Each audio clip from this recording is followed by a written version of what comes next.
Welcome to the GCI Conference Center. Please enter your access.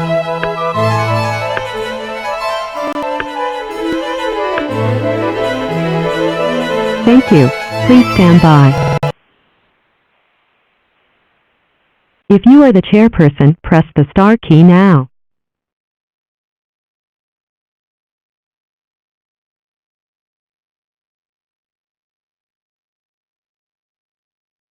Your conference will begin when the chairperson arrives. Please wait.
You will now be placed into conference. There are 8 participants in the conference.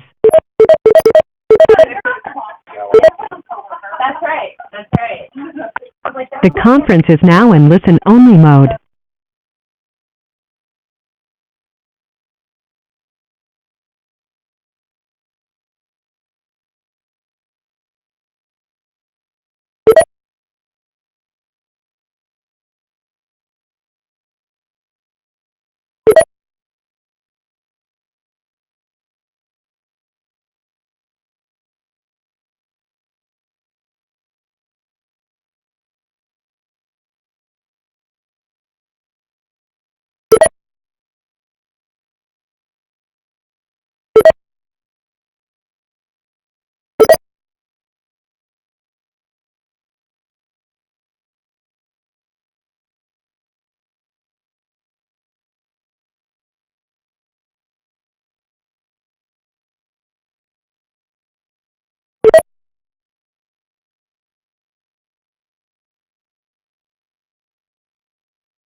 All right. Good morning.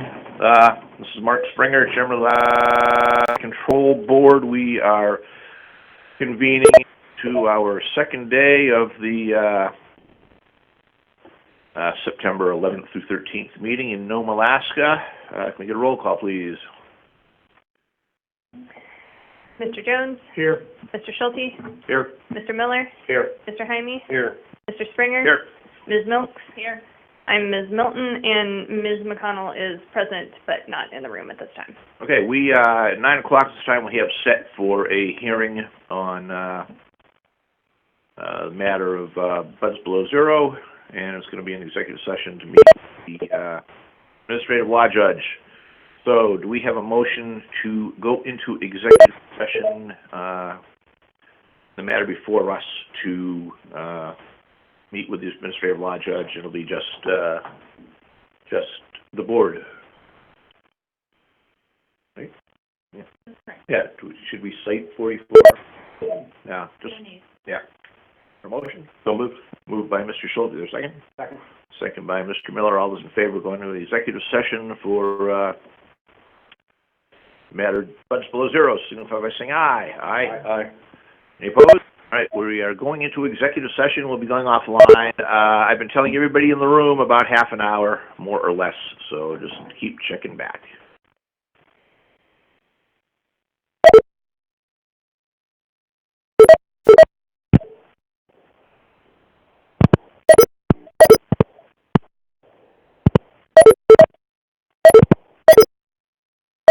The chairperson has disconnected. The conference will now end.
Welcome to the GCI Conference Center. Please enter.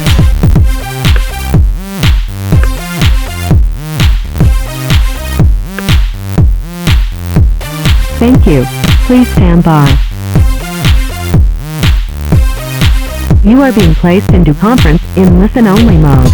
There are 35 participants in the conference. MCB, agency number 19616. It's a stipulated proposed decision and order in the matter of lights below zero. The crux of it was the Marijuana Control Board denied an application for a retail in Uktiabek, and the applicant appealed, had a timely meeting with the director. It then went to the administrative law judge, who reviewed the facts of the case and proposed a decision which has been agreed to by the director and by the applicant. The proposed decision is it's hereby ordered that respondent shall withdraw his application for retail marijuana license. Respondent may submit an entirely new application for a retail marijuana license at any time in full compliance with all statutory and regulatory requirements, including those relating to notice, local governing body approval, and compliance with local law. At such time as respondent submits a new application, he will include with the application a statement explaining how the establishment limited to selling bud and flower will serve the statutory objectives of shifting market control from the black market to legitimate tax-paying business people and of keeping marijuana away from persons under the age of 21 years. All taxes owed by the respondent to any local government must be paid before submitting a new application, and if respondent submits a new application as permitted in this agreement, the director will waive the application fee only. And do we have a motion to adopt the order in this matter? Mr. Chairman, I move to adopt this stipulated agreement. Moved by Mr. Schulte. Is there a second? Second. Seconded by Mr. Miller. So we'll do a quick roll call. Mr. Jones? Yes. Mr. Schulte? Yes. Mr. Miller? Yes. Mr. Jaime? Yes. And I'm a yes, so that is approved. And I will sign it as soon as I get one. Yeah, I have to bring a copy. That's okay. All right. Now, we told everybody back in half an hour. I don't think... Okay, is Raspberry Roots is... Okay, oh, yeah, you're her attorney, right? Yeah. Okay. Right, okay, good, yeah. I had you mixed up with the other attorney. I can't remember that. I'm sorry. It's early. I'm only halfway down on my coffee. Lance? Yeah, I had her mixed up with Lance. No offense, Mr. Wells.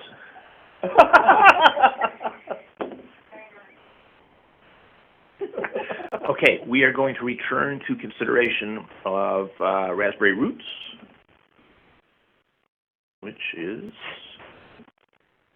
here somewhere if I can find it again. Yeah, 26. Thank you. All right. Okay, Director, would you care to? Oh, is enforcement on the line? The conference is no longer in listen-only mode. Hey, James Holscher, you listening? Hello. Can you hear me, sir? Who's this? Hello. My name's, sorry to interrupt you guys. My apologies to everybody there. My name's Armando Gonzalez. I'm with Alaska Marijuana Gardens, AMG. I was back on tab 24. Okay, yeah, let me say this. We missed some folks that weren't on yesterday for some of the pendings and a couple of other things, and we are going to be getting back to you. So just stand by. That's okay. Anybody who is on, what was that? License is pending for over 6 months? Yes. Okay, thank you, sir. Yes, we'll be getting to the pending licenses that we missed. Okay, perfect. Thank you very much. What tab number was his? Oh, that's Alaska Marijuana Gardens. He's one of the ones that was under, pending inspection. Okay, I just want to make sure we. Yeah, so if you're out there, if you didn't get on yesterday for pending inspection, we will call you out. Meanwhile, we're doing raspberry roots. Okay, so, okay, and Kim Cole, you're online? Yes, I am. Okay, first rate. Okay, so, Director, can you just, give us the, elevator talk on your memorandum? Thank you, Mr. Chair. Approximately a year ago, I received multiple requests for transfer of failed harvest to extraction. The licensee self-reported that 8 of the harvests had already been transferred from the cultivation to the product manufacturing facility without approval. 27 of the 28 requests were basically categorized as being entirely leaf and trim, with the exception of the 4 grams of bud and flower that were sent for testing. The licensee shared the extremely large number of contacts she had attempted to make with me, to which I had not responded. The licensee is requesting that the board approve the request, and I have informed both the licensee and the board that there will be an accusation that will include the matters that are referenced in this memo. All right, thank you, Director. Mr. Chairman, Yeah, go ahead, James. I am on the phone. I just want to let you guys. Okay, thank you. No. Yeah, just make sure we got the person there in case we can talk to you. All right, so let me get myself back up to speed. Basically, what has happened here is there were some unmanifested transfers of product within the same 4 walls but 2 separate license premises. They were not unmanifested, but the regulations state that if you want to transfer a harvest or product that has failed testing to a manufacturer for extraction, solvent-based extraction, you have to seek and gain permission from either the director or the board. And that permission was neither sought nor granted. Okay, but no extraction has taken place? No, some extraction did take place. Okay, a little bit, all right. How much is some? The licensee would have to answer that, I'm not sure. Okay, Ms. Cole or Jen, how much? I can answer that. Yeah, go ahead, thanks. So there was one run that was done, basically, because it had been moved upstairs, they went ahead and ran one run, and that was when we realized that it had been, mistakenly pushed upstairs before we had required, before we had gotten permission. Okay, and then we stopped everything. But it hasn't. We actually ended up wasting that product and got rid of it. We did get it tested for microbials first, just to show that. But we didn't get potency tested. We did not package it. We did not do anything with it. We actually destroyed it and did through metric, all that stuff. But it was just the one run. It passed the microbials, which was the only test that we had run on it. Okay, so the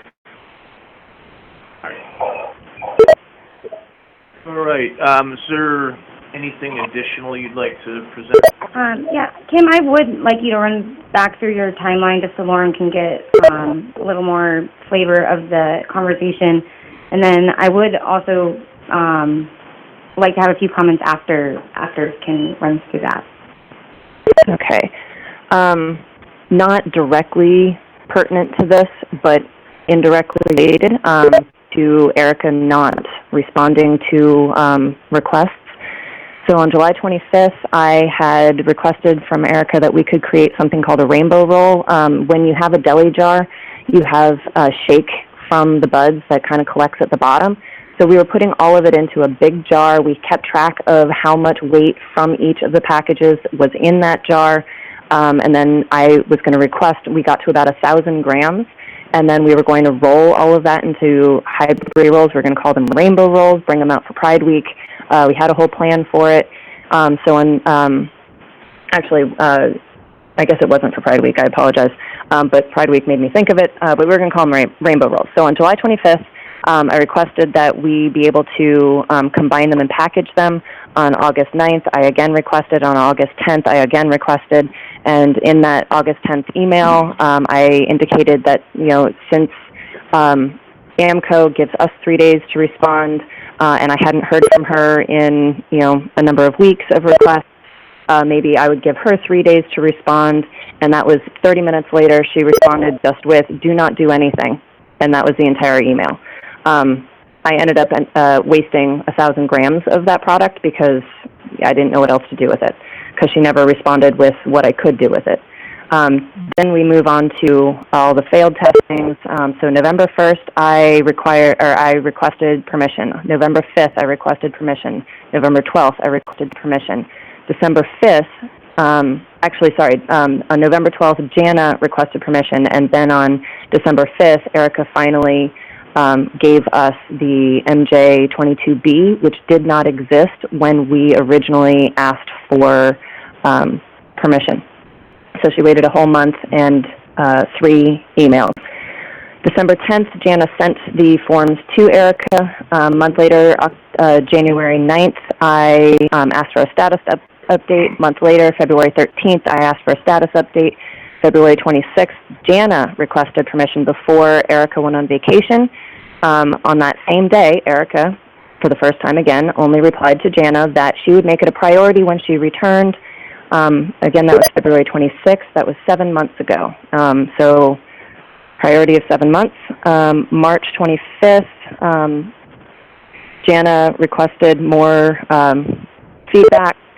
We got nothing. April 8th, I emailed Erica. April 18th, I emailed Erica. April 23rd, Jana emailed Erica, and then again, Erica only responded to Jana with the statement that we are under investigation. So we didn't know from November 1st until April 23rd that we were under investigation. They have never asked us for anything up until about 2 weeks ago, when when she knew that we were going to be coming in front of your board. Is the first time that we've actually had to respond to any questions from her. We have no idea what we're under investigation for. And then on June 5th, Hamilton Banks came out for inspection, and so I asked them if they knew anything about the failed material status, and he said he didn't know anything. So the next day, Hamilton got back to me and told me that enforcement is not involved. So I also just want to do a few points just to wrap up, and I know we've got a lot to move on to today. So mainly, any issues that have to do with any alleged accusation, those haven't been brought forth. So that can't be used as a way to punish this licensee by not approving this request. This request is important. Raspberry Roots has not diverted any product. It has not committed tax fraud. In fact, it's actually paid more than it would have been obligated to pay under the current tax structure. They never let product outside of their facility. It was an internal transfer, cultivation, and manufacturing, and it was caught in time and reported. I would hope that we would, find from this board that it's really unfair to ask a business to wait this long for an answer, and it's also unfair if AMCO is going to act as the judge, juror, and executioner when it comes to these matters, because we haven't had the chance to see what the accusation is about, see what the claims are, respond to them, but we're being punished anyways without that due process, and I think that's improper. Even after the right forms were submitted, there's still been 9 months ago. So it's too long, it's interrupting the flow of business, and it's time that we just hopefully get an approval on these extraction requests, and then if there is an accusation, you can deal with that at that time, under that proper procedure, because there's a procedure for that. And with that, I would just entertain questions. Okay, do any board members have any questions for the licensee? Well, actually, I don't have any for the licensee. I have one for staff. That's fine too. Okay. So I think I understand roughly the timeline of the movement of products and so forth. there's been repeated reference to a pending accusation. Paul, are you able to share with us what the details of that accusation would be? Through the chair, Mr. Schulte, I'm not comfortable, speaking extemporaneously on issues that, the licensee isn't aware of, well, that the licensee may not fully understand, that, the staff has investigated. I don't think it's appropriate to sort of pre-discuss an accusation. So there are other matters that are not related to what's in this memo, but this memo or the issues in this memo are part of the situation. And through the chair, if I might just add to that, I agree with Erica. It is inappropriate to it's premature to discuss those issues when it hasn't been noticed to the licensee, just like it's premature to damage the licensee based on those issues. So, okay, understood. So it sounds like there may be other issues that are completely unrelated to the matter at hand. That's correct. Or largely unrelated. Yes. Okay. And if they are, we allow our hearing that maybe affect our consideration of this issue is about straight. Okay. Any other questions? You know, when it was brought to us, the suggestion, and we developed the regulation to allow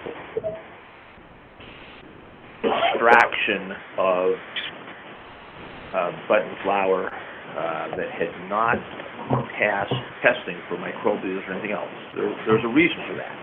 And the reason is that the amount that's tested could represent a significant amount of product that the cultivator has on hand. And B, if it didn't pass for microbials, then there's an assumption that the entire harvest batch is tainted and can be sold. And it was, pointed out to us that, hey, we can economically recover from this instead of asking to destroy this harvest batch or batches. We can put them through an extraction process that essentially, sterilizes the contamination and makes a similarly valuable product. We can sell it. The state can get its taxes. It's $50 an ounce. And, it's a win-win for everybody. And particularly because the cultivators said, hey, if I've got a few pounds of bud and flower that's got insects on it or aspergillus, I don't want that laying around in cultivate. I mean, I've had people tell me when I have a cultivate, people are going to wear white jackets, keep their feet covered before they go in. Do that. So this does come down to it. We made that decision. It was both to the economic benefit of the industry and it's also a public health and safety issue. So there's Cole is maintaining custody of a significant amount of marijuana that did not pass his laboratory tests, and now Kim, what's the oldest harvest batch you've got there in this? It's from October. It's from October. If you guys could lean a little closer to the microphones, I can barely make out what you're saying. Thank you. Yeah, sometimes we inherit the speaker. So I understand. So you've had it for a year. Essentially, yeah. Just about a year, and so I don't see that.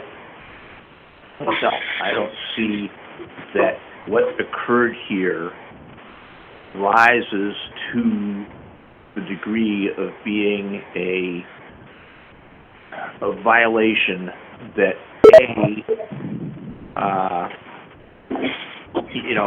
responses, should have happened. They just should. Shouldn't leave a licensee hanging out there, especially when they're saying this is sort of a time of the essence issue. Through the chair. Yep. I would like to just make a motion so we can move on. I would motion that we approve the 28 NJ22B forms that were submitted by Raspberry 10098. And I'll just speak to that for a moment as well. I understand there's a second. Oh, sorry. I will second that, but depending on how he finishes, I may want to add something to this motion. Okay, let's move to approve this. And also, I have some more discussion too. So, I understand there's other issues and maybe some accusations forthcoming, but we've had basically this product setting in a facility for almost a year now. It's losing value every day. We created this form for a reason. I would hope that we can respond to the licensees in a timely manner. And it seems like 11 months, 10 months, whatever it's been, is just way too long. And so I would hope that the other board members would agree and approve this, and then we'll see what happens here in the near future.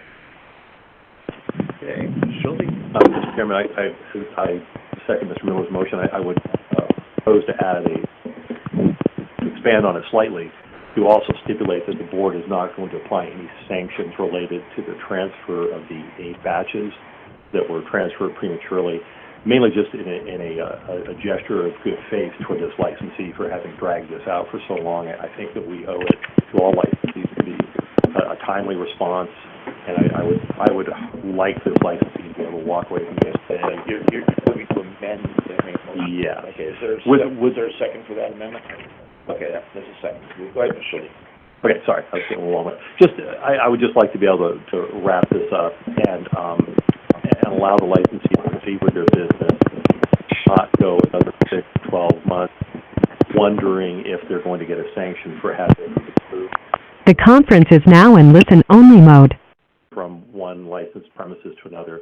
There's no evidence of diversion. There's been no suggestion that the material ever left the property. At the least, it was poor record keeping and or premature record keeping. I'm not sure. And I just think that the state, through the AMCO office, owes this licensee at least that concession, having dragged this out for almost a year. Thank you. Okay. Go ahead, Mr. I just have a question for the director. I guess, did it start July of 2018?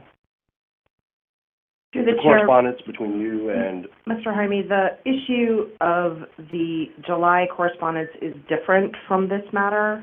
And I would like to speak to my lack of responsiveness, but I'll wait until the board takes over. That's where I was getting. I'd like to hear your... Okay, should I wait right now? Okay, well... It's germane to the amendment. I, of course, do not dispute anything that Ms. Cole has said regarding the timeline, and I offer an apology to her. I think the board recognizes the volume of work that I have, and this is one of those situations where sort of the worst problem you have always comes to light. In each time I would be contacted, it would be like, oh, okay, I have to get to that. I have to get to that right away. I don't want to respond to say, I'm still working on it, so I'm going to resolve it so I can get back to her. And then I would get 100 more emails, and it would slide down the list of things to do, and then it would go off the radar. So I have no excuse, and I have put some procedures in place to try to reserve time during my week to more promptly respond to these types of requests. So I recognize that this situation is unacceptable, and I am working to try to prevent this from happening again. So I know it's unacceptable, and again, I do offer my apology to Ms. Cole. Right, thanks. Any more discussion on the amendment? Yeah, just one last thing on the amendment. I agreed with Nick's original motion. I disagree, unfortunately, with Mr. Schulte's as far as I don't think we should undercut enforcement until the investigation or accusations are presented. And I agree with that. So are we ready to vote on Nova? Oh, Mr. Springer, okay, given that, I would withdraw the amendment, just in the interest of moving the main motion forward. I would like to make one comment about the I didn't consider it the first time, but now that I think about it, the licensee did self-report. And that goes a long way with me, right? I don't think we should be sanctioning folks when they self-report. I think it's a learning lesson for the licensee. It's embarrassing, but, you know, they're a business owner. They stepped up, and they did what they should have done. And so I do agree with the amendment. Well, perhaps in the interest of simplicity, I've already withdrawn the amendment. Perhaps we can vote on the main motion, and then if appropriate, have a further discussion. Okay. Everybody good with that? All right, then, the motion's been withdrawn. That would be okay with the seconder, the motion's withdrawn? All right, thank you. All right, so the motion is to approve the MJ 28 MJ 22. The 28 MJ 22s, yeah. Submitted by Raspberry Roots, licensee 10098, Standard Cultivation Facility.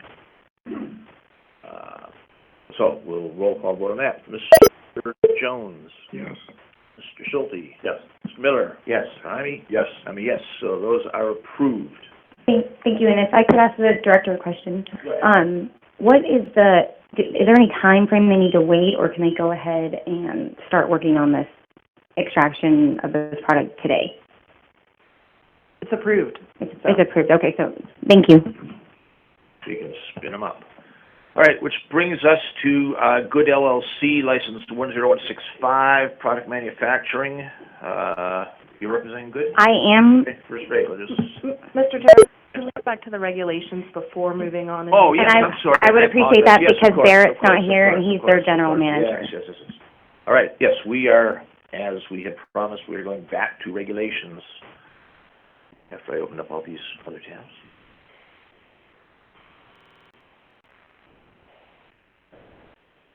Yeah, 8, 9, 10, 11, 12, 13. So we had started yesterday on umbrella categories. And I will lean on the director again and we waited for Mr. Jones just for this one. Mr. Chair, I'm going to start over entirely. The board initiated a regulations project relating to umbrella categories in October of 2018 to explore ways in which similar products such as cookie varieties may be approved as a single product. And I want to note that the board member comments indicated that they were not necessarily committed to creating such a system. Several board members said that they really weren't sure that they were comfortable with that sort of system, but the project was open to explore ways in which it might happen. So I think that's a little bit different from other regulations projects where it seems like the board's more interested in saying, yes, we want to make this change.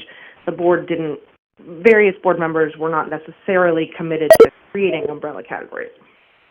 So the staff approached this issue recognizing that staff has issues with products and that I think the board has both self-recognized and heard comments from licensees. The board has not always been consistent in its product approvals, and it's very difficult because, you know, there's several hundred products that are approved. The board can't always remember what it's done on every single product. The board members shift in and out. We have multiple board members who haven't been involved in many product approvals.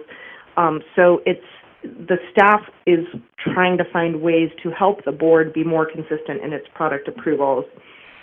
We have worked on a product spreadsheet for the board, and there is one on your laptops that shows the products that have been approved up through February of 2019, but it's not necessarily, well, it's been the best way we could present products to the board. It isn't necessarily shown in a way that may help the board be more consistent. So we are still trying to find ways to help the board in that way and also to provide this information for the public, because I think the public also wants to know what products are approved. If they find a product, are they able to tell that that's been approved by the board? So both enforcement and licensing staff have put input into this memo and the proposed regulations. So, excuse me, we identified sort of three major issues that are related to this. So the first one is product name. And I'm seeking clarity from the board about what is the intent of the product name. Sometimes, so there's a field on the form for the product name, and sometimes what is proposed by the licensee is really more of a product type. For example, the board has approved multiple products with the name Shatter, and the significant information that is put on the product label really relates more to, in this example, to the strain that is used to make that shatter. Sometimes the board has approved a product with a name that doesn't appear on the product label at all, and sometimes the product name is a significant element in the marketing of a product. The example I provided is Momo's Crinkles, which is a type of cookie. There are product manufacturers who have used each product name to sort of market their theme of products. And some licensees, it has been impossible for the staff to connect the product name to what is shown in metric in terms of what they're creating in metric. So what has been proposed in this regulation is that the product name be required to be on the product label and in metric in order to connect the final product to the board's approval. The board has expressed interest in the past in adding a discrete product number so that each approved product would get its own number, and we have confirmed with metric that they can add a field in metric for a product number. So in that sense, it may not be as important to have the product name in metric if we have the product number in metric, so that we can connect what's being made in metric to what has been approved by the board. If the board was interested in this, recognizing that sometimes there's a strain name or even a flavor name that is part of a product name, the product name could either have that flexibility to allow a strain name or a flavor name, or the product name could be set as what is approved by the board with some sort of sub-name that could be the strain name or the product flavor, such as Shatter strain name, or Leaf Chew flavor. So those are just some possibilities. The second issue relates to ingredients. Should ingredients for a single product be allowed to vary? The board has approved some variations in a single product. The most common situation for this is where different flavors of the same product have been allowed, different flavors have been approved under a single product approval. For example, hard candies, which may be in raspberry, lime, or grape flavor. Occasionally, the board has also approved flexibility in the type of marijuana that will be used in the product. So the product may say, well, we're going to use the cannabis oil that the licensee also has approved by the board, which will have a certain name, or they may use a similar product that they get from a different licensee, and of course they won't know exactly what licensee that is, so they won't know the exact product name to reference for that licensee. So the board has discussed that sort of flexibility. Sometimes a licensee wants the flexibility to use infused butter or infused coconut oil, sort of depending on what they have on hand. Licensees have requested more flexibility in the ingredients that can be varied within a single product, which is what sort of generated this whole regulations project. At least one licensee desires to be able to vary a single ingredient and the packaging for a single approved product. In the staff discussions, that feels very challenging for us. because it's extremely difficult to set out the parameters of what single ingredient could be swapped out. My example in my memo is that if you have a product that is infused honey and you have your two ingredients are honey and cannabis oil, if you can swap out one ingredient, can you swap out your honey for peanut butter, and then suddenly you have infused peanut butter as an approval under the same product? Now that's probably an extreme example, but I'm not sure it wouldn't happen.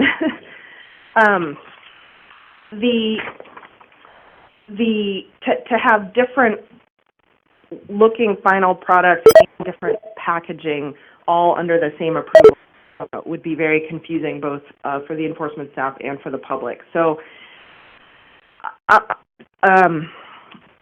if the board wants to allow some sort of change in ingredients, it's very difficult to figure out how to put appropriate sort of how to say here's the ways in which that can happen. An example, again, we have the flavors in the hard candy. There's the issue of if you want to have a chocolate chip cookie approved, and sometimes you want to have no nuts, and sometimes you want to have walnuts, and sometimes you want to have pecans, and sometimes you want to have almonds.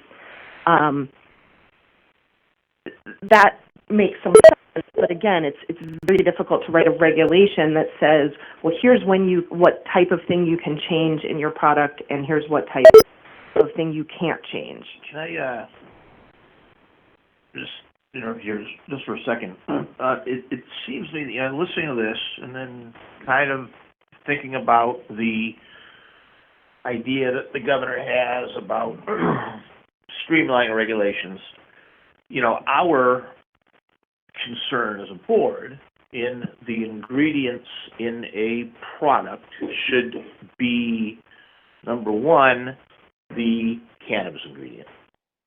And beyond that, I'm not going to say there's a big fat line under there, but whether somebody wants to have a recipe for a hard candy that has the same cannabis ingredient, the same, sugar and everything else, but they say, we'd like to, there's only one time a year we're going to sell pumpkin latte. I never thought those words would pass my lips. Pumpkin latte flavor candies.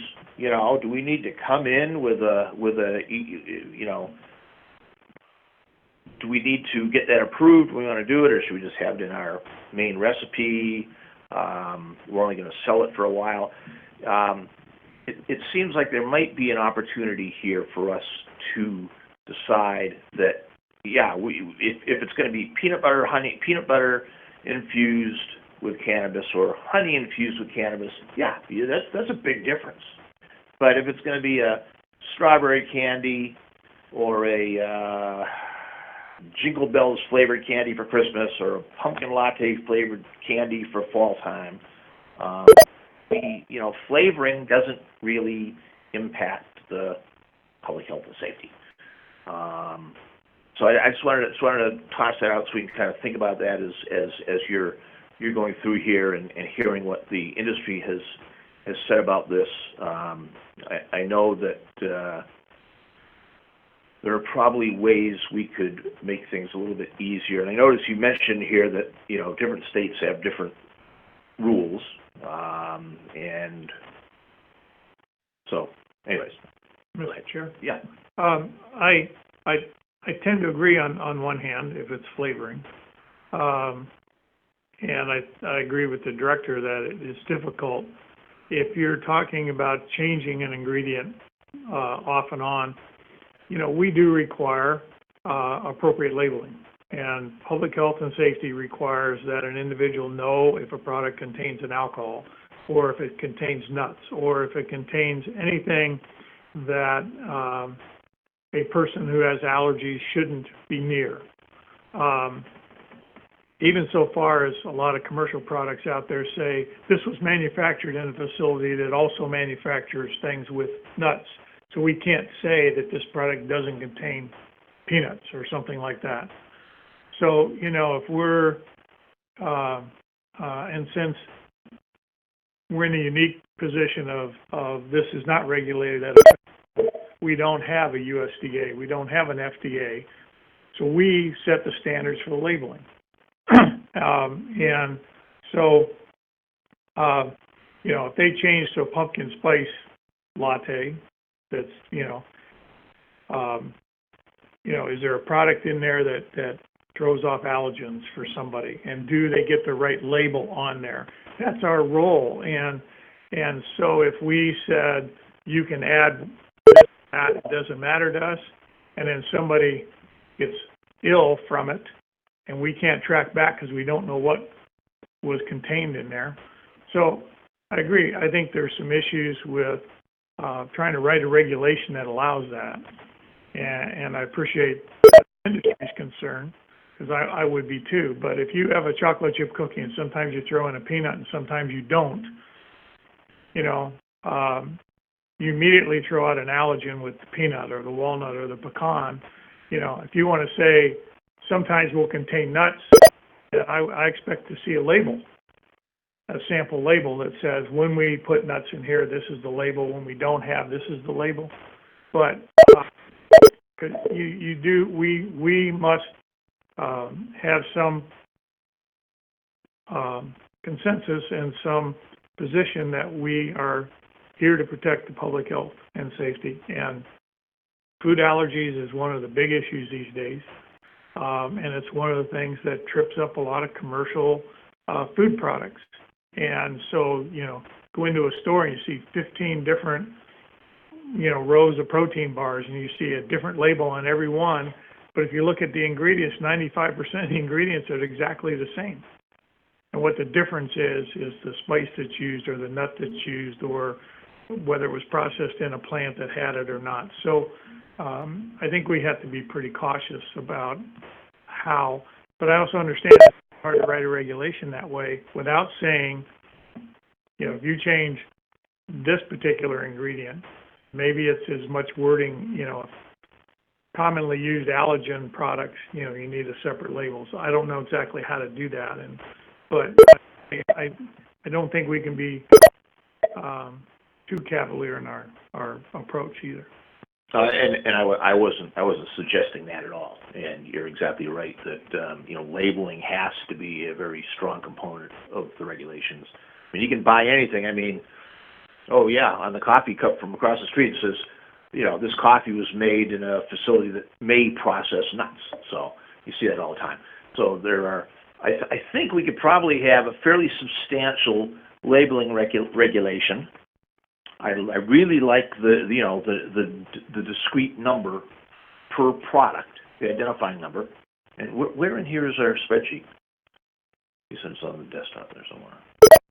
The spreadsheet provided relates to the renewals within OBs. There weren't enough products. I the product. There weren't enough products on this agenda to warrant a spreadsheet. Yeah, no, I thought you meant the spreadsheet we have of all the products we made. But I think there may be the possibility to do some work on this to, number one, protect the public health and safety, to make sure that we as a board are.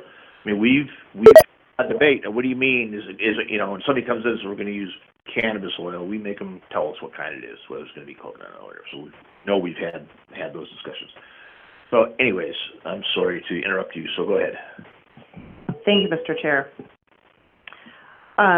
So, as you did note, I did try to find out sort of how other states address this problem and learned that there isn't consistency. The state of Oregon does allow some minor deviations in single products, such as flavoring, but the state of Ohio requires a separate product approval if there's any variation at all in the ingredients. So, kind of done different ways. The third issue is the production process. And so our current regulation at 3 AAC 306-520B requires an applicant for a product manufacturing or concentrate manufacturing license to submit the processes to be used and the standard production procedure to be used, and then in additional information at 520B2 requires a submittal of the proposed standard production procedure and detailed manufacturing process for each product. And the level of detail that is required for the production procedure and manufacturing process needs some thought by the board. Licensees, of course, have legitimate concerns about proprietary information related to their processes, but those concerns can be addressed through changes to kind of what's considered a public document, rather than the processing not being provided to the board at a sufficient level of detail. But I think the issue is complicated by the lack of understanding of the processes on the part of the board staff. So we need to work at the office to do some more education to get us up to speed on some of these processes. For some product types, we have found that an intermediate product is made and identified in metric, but that isn't an approved product. So, for example, there's a licensee that has an approved product, which is called rosin, where the standard production method states that either flour, bubble hash, dry sift, or keef will be used in the process to make rosin. Well, bubble hash is a marijuana product, but the licensee doesn't have that as an approved product. So staff finds these intermediate products in metric at times, and then that creates confusion. So that's probably, of these three issues, that's probably the other two are certainly more vital, I think, but this third one is an issue. So the bottom line question is, what is the board's intent in approving, having individual products come to the board for approval? And my understanding is that it's to ensure the health and safety of the public by regulating the ingredients and the manufacturing process, and ensure the products that products available to consumers are not appealing to children and are properly packaged and labeled. And I think this whole issue with, this ingredient that in some places are being put into vape products and are now causing illnesses and death are really a very good example of why the board does look at each and every product and gives them an approval. So I've attached a draft regulations change that attempts to clarify some of the issues raised in this memo, while keeping my understanding of the board's intent in mind. And the draft does assume that the board would wish to allow minor variations in product ingredients, such as so this is intended as a starting point for board discussion. So if you wouldn't mind turning to the regulation, I will just briefly explain the changes.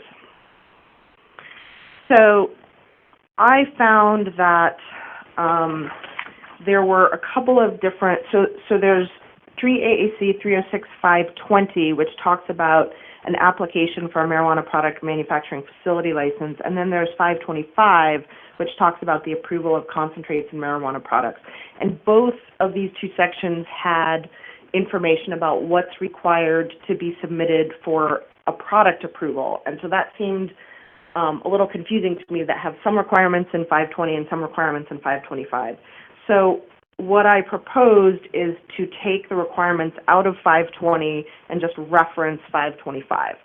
So you'll see that 523B is changed to just say the applicant's operating plan has to include a description of the information required for product approval in 525. And then some of B is removed, and then C and D are removed, and those are just added into 525. So 525 says for each product, the license has to include, so I'm going to start at B1. So this is current text, a photograph, drawing, or graphic representation of the expected appearance of each final product. 2, the proposed standard production procedure and detailed manufacturing process for each product. Then the new 3, which is on the top of the next of page 3, takes color, shape, texture, and ingredients, which was in 523B, and it moves it to 525. Proposed number 4, serving sizes for each product, is it's new in the regulation, but that's been on the forms, and so that has been something that people have been required to submit to the board. Packaging to be used for each product is taken from 523C and moved into 525. Sample label is taken from 523D and moved into 525. And then there's a new E. So E says each product shall be assigned a product number by the board. So there's our discrete number. Contain the product name on the consumer label. The product name may include the marijuana strain name or a flavor name. Be identified in the marijuana inventory tracking system by the product name. That could stay, that could be removed, depending on what the board wants to do. Except as follows, any deviation in ingredients or manufacturing process is indicative of a different product. The board may approve variations of secondary ingredients such as flavorings or optional additives. That was the best language that I could think of to give the board the flexibility to say, yeah, you can have different kinds of nuts in your cookie, or you can make raspberry and grape and lime. The problem is it's going to go back to the board applying this consistently, and that's going to be the issue, is the board going to remember what you did a year ago in terms of considering what an optional additive is. So that was my concern with that section. And then I proposed to add to the definition of marijuana product to clarify that a marijuana product has a specific name, a specific list of ingredients, and a specific manufacturing process. And I think this is important, and it's partly important for the issues that have come up in the what we're going to talk about on tab 27, in that what is the intent of what is a single product. So I think I'm done. All right, thank you. Any questions? Mr. Jones? I have one, and it may be as much to maybe some of the industry members of the board, but as I've been trying to learn over the last, I guess, almost 4 years on the board now, trying to learn what the sort of different concentrate names are and what the different products are. You know, a manufactured ingredient, a cookie and stuff I can understand, but oftentimes I will see a similar process. Somebody will label that to be keef, and somebody will label it to be shatter, and somebody will label it to be something else. But if you actually look at the process, it's almost identical. And I've asked the question, well, why is this different? Why do you have, bubble hash and shatter? But if I look at the process, and they say, well, it depends on the strain, it depends on, what happens. Sometimes the product comes out looking different. So we put a different name to it. Sometimes we don't know what it'll look like. And so I find it difficult to figure out how to approve a product or approve a series of products that have exactly the same manufacturing processes, but based on either time and temperature or the strain or the quality of the base product, you actually end up with something that looks entirely different. I mean, keef looks, crumble looks different from shatter, but you look at the process and they're identical. So when I thought about an underlying product, I thought about, a tincture that some tinctures that we approve contain alcohol, some don't. So if somebody says I'm going to use a tincture that I have approved in my facility and it doesn't have alcohol, but I may buy it from somebody else, I guess I'd like to know, are they only going to buy tinctures that don't have alcohol in them, or would that vary? And so that affects the label. So, knowing the manufacturing process for cookies or edibles is one thing. Manufacturing process for a concentrate sometimes ends up with totally different product from the exact same manufacturing process. So I'm struggling with how to be consistent, because I think I'm one of the people that probably is the least consistent sometimes, because if I sometimes look at a product, I go, I don't think so. But consistently, we've approved it in the past. So, but I think this is a good start. When I read this, I was confused. I went back through it several times about how would I implement this? How would I look at a product? and I can't come up with any improvements to what's here, so I'd like to see it go out for public comment, and hopefully those who are manufacturers can help us in that process, because it's difficult. I thought this was a pretty good start, and I wish we didn't have to be the USDA and the FDA on these products. But at the same, unless we had those kind of scientists on our staff, it's hard to understand how this, can affect. But it's important that we try to get something in place that allows us to be more consistent. So is there a motion? I guess I would move that we put this regulation project out for public comment, and would ask that maybe be put out for 45 days instead of the 30, just to give some manufacturers a little bit more time to review it. Is there a second? Second by Mr. Schulte. Any additional discussion? Go ahead, Mr. Schulte.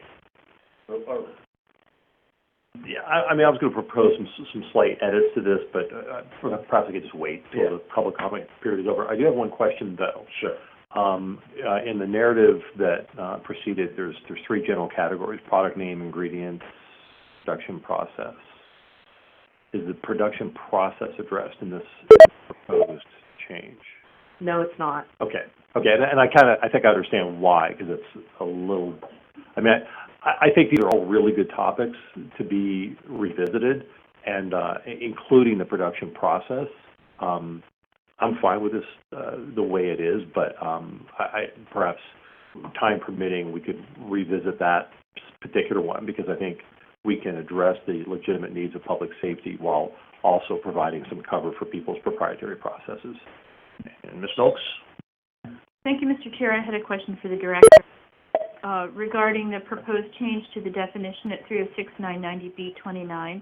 Is it the idea that the marijuana product that has a specific name, listed ingredients, and so forth, is the intention there to limit that definition to products that are approved by the board?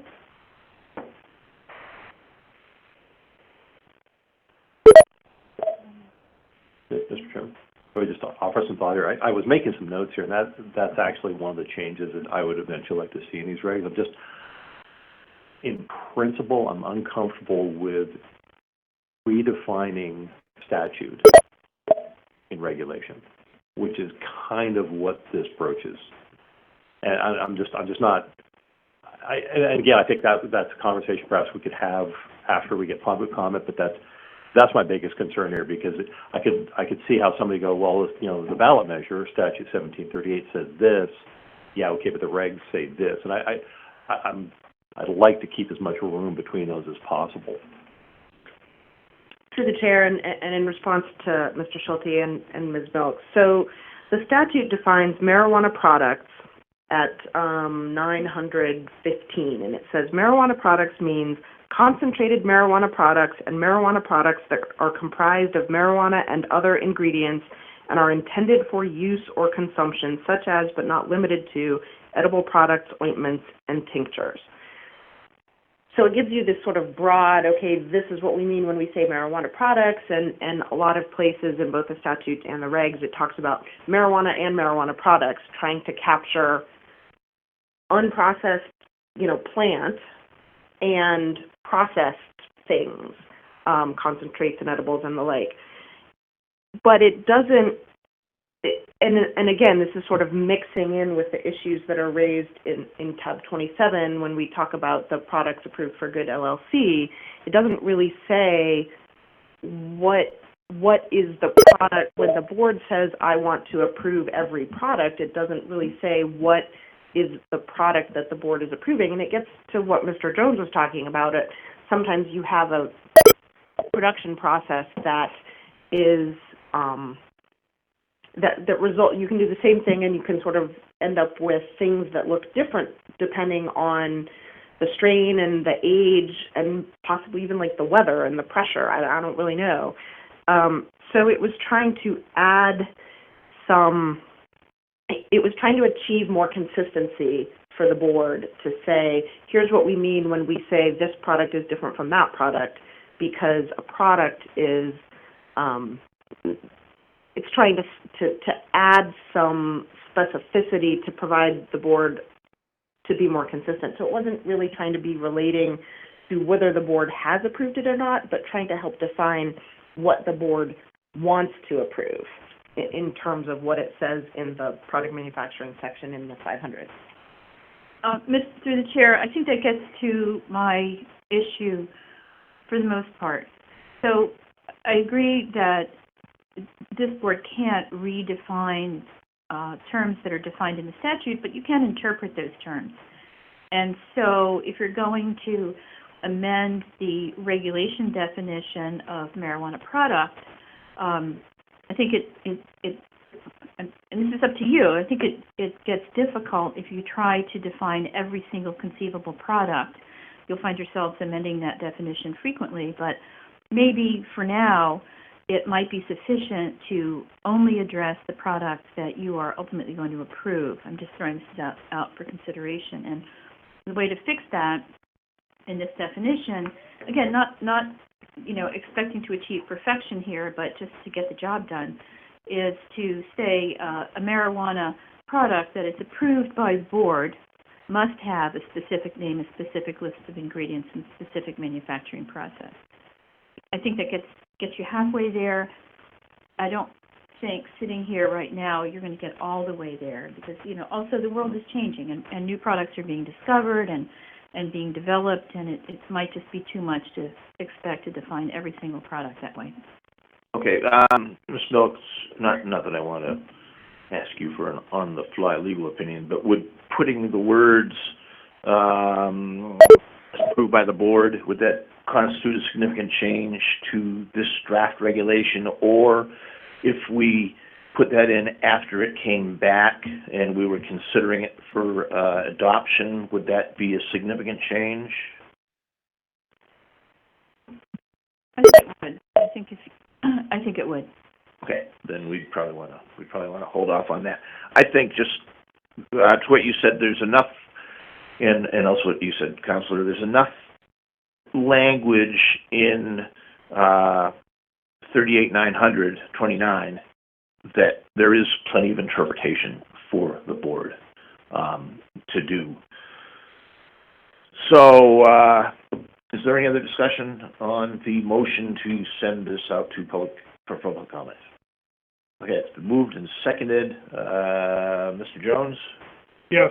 Mr. Schulte? Yes. Mr. Miller? Yes. Mr. Hyme? Yes. Yes, so that's going on public comment. For 45 days. 45 days. Which brings us to infants on premises. And this is one that was brought to us by industry to allow infants on the premises, so new mothers employed at marijuana facilities may bring their infants to breastfeed and take care for them. The proposal would allow infants up to the age of 1 year be in a licensed premises but not in on-site consumption areas. And in the director's memo, and I don't need to read your memo for you, but I'll do the work while you rest, as Bob would say. I am recommending the exceptions stop at 1 year, because after that a child is more mobile, yeah they are, and likely to grab something and put it in its mouth. American Academy of Family Physicians recommends all babies, with rare exceptions, be breastfed and or receive expressed human milk exclusively for the first 6 months of life. Breastfeeding should continue with the addition of complementary foods throughout the second half of the first year. Breastfeeding beyond the first year offers considerable benefits to both mother and child, and should continue as long as mutually desired. So is there a motion? We can put it out for public comment, amend it, send it back to staff, or close it on this regulation project? Mr. Chairman, I move to put this out for public comment. Okay, is there a second? Second. Okay, moved and seconded. Is there any discussion on this? Sure. My only question was, this specifically only allows this in a retail facility. Not that I especially want a nursing infant in a grow operation, but we have a couple of sort of, I guess, small manufacturers sort of homegrown. So I was just curious as to why this in particular only addresses retail stores and not others where might be a little bit more safe. It's just more of a question as to why only retail. Through the chair, Mr. Jones, I don't think it only applies to retail. The first section at 325 certainly is about retail, but then 710C, which starts at the bottom of page 1 and continues to the top of page 2, talks about a restricted access area, and then it says a person who is over 1 year of age and under 21 years of age may not enter a restricted access area. And then it says any visitor, the showing a visitor badge, signing in, that if you're under 1, you don't have to wear a visitor badge or sign in, but it does carve out it does say the people who cannot go into a restricted access area are those people who are over 1 year and under 21. My interpretation and the intent of this draft was by these changes to 710C, that would apply to any restricted access area in any type of licensed facility. Okay, I've got actually, I was looking at this, and when we were writing the original regulations and the warnings, I made sure that we had the warning that marijuana, shouldn't be used by breastfeeding women and stuff.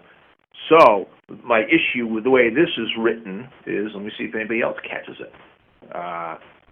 Access restricted at a retail marijuana store. A person who is over 1 year of age and under 21 may not enter a retail marijuana store. We, do we really want to say if you have a baby under 1, you can bring the baby into the store while you're shopping? That's what this says. That's what this says. And that's the way I read it.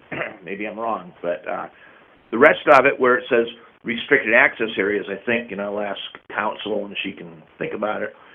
Does restricted access for children under 1, or allowing children under 1 year of age into a restricted access area, does that trump access to the front door? And yeah, I see that lawyer look on your face. So you can think about it. I am all in favor of mothers who are employed in the marijuana industry being able to bring their children under 1 year old, be able to breastfeed them.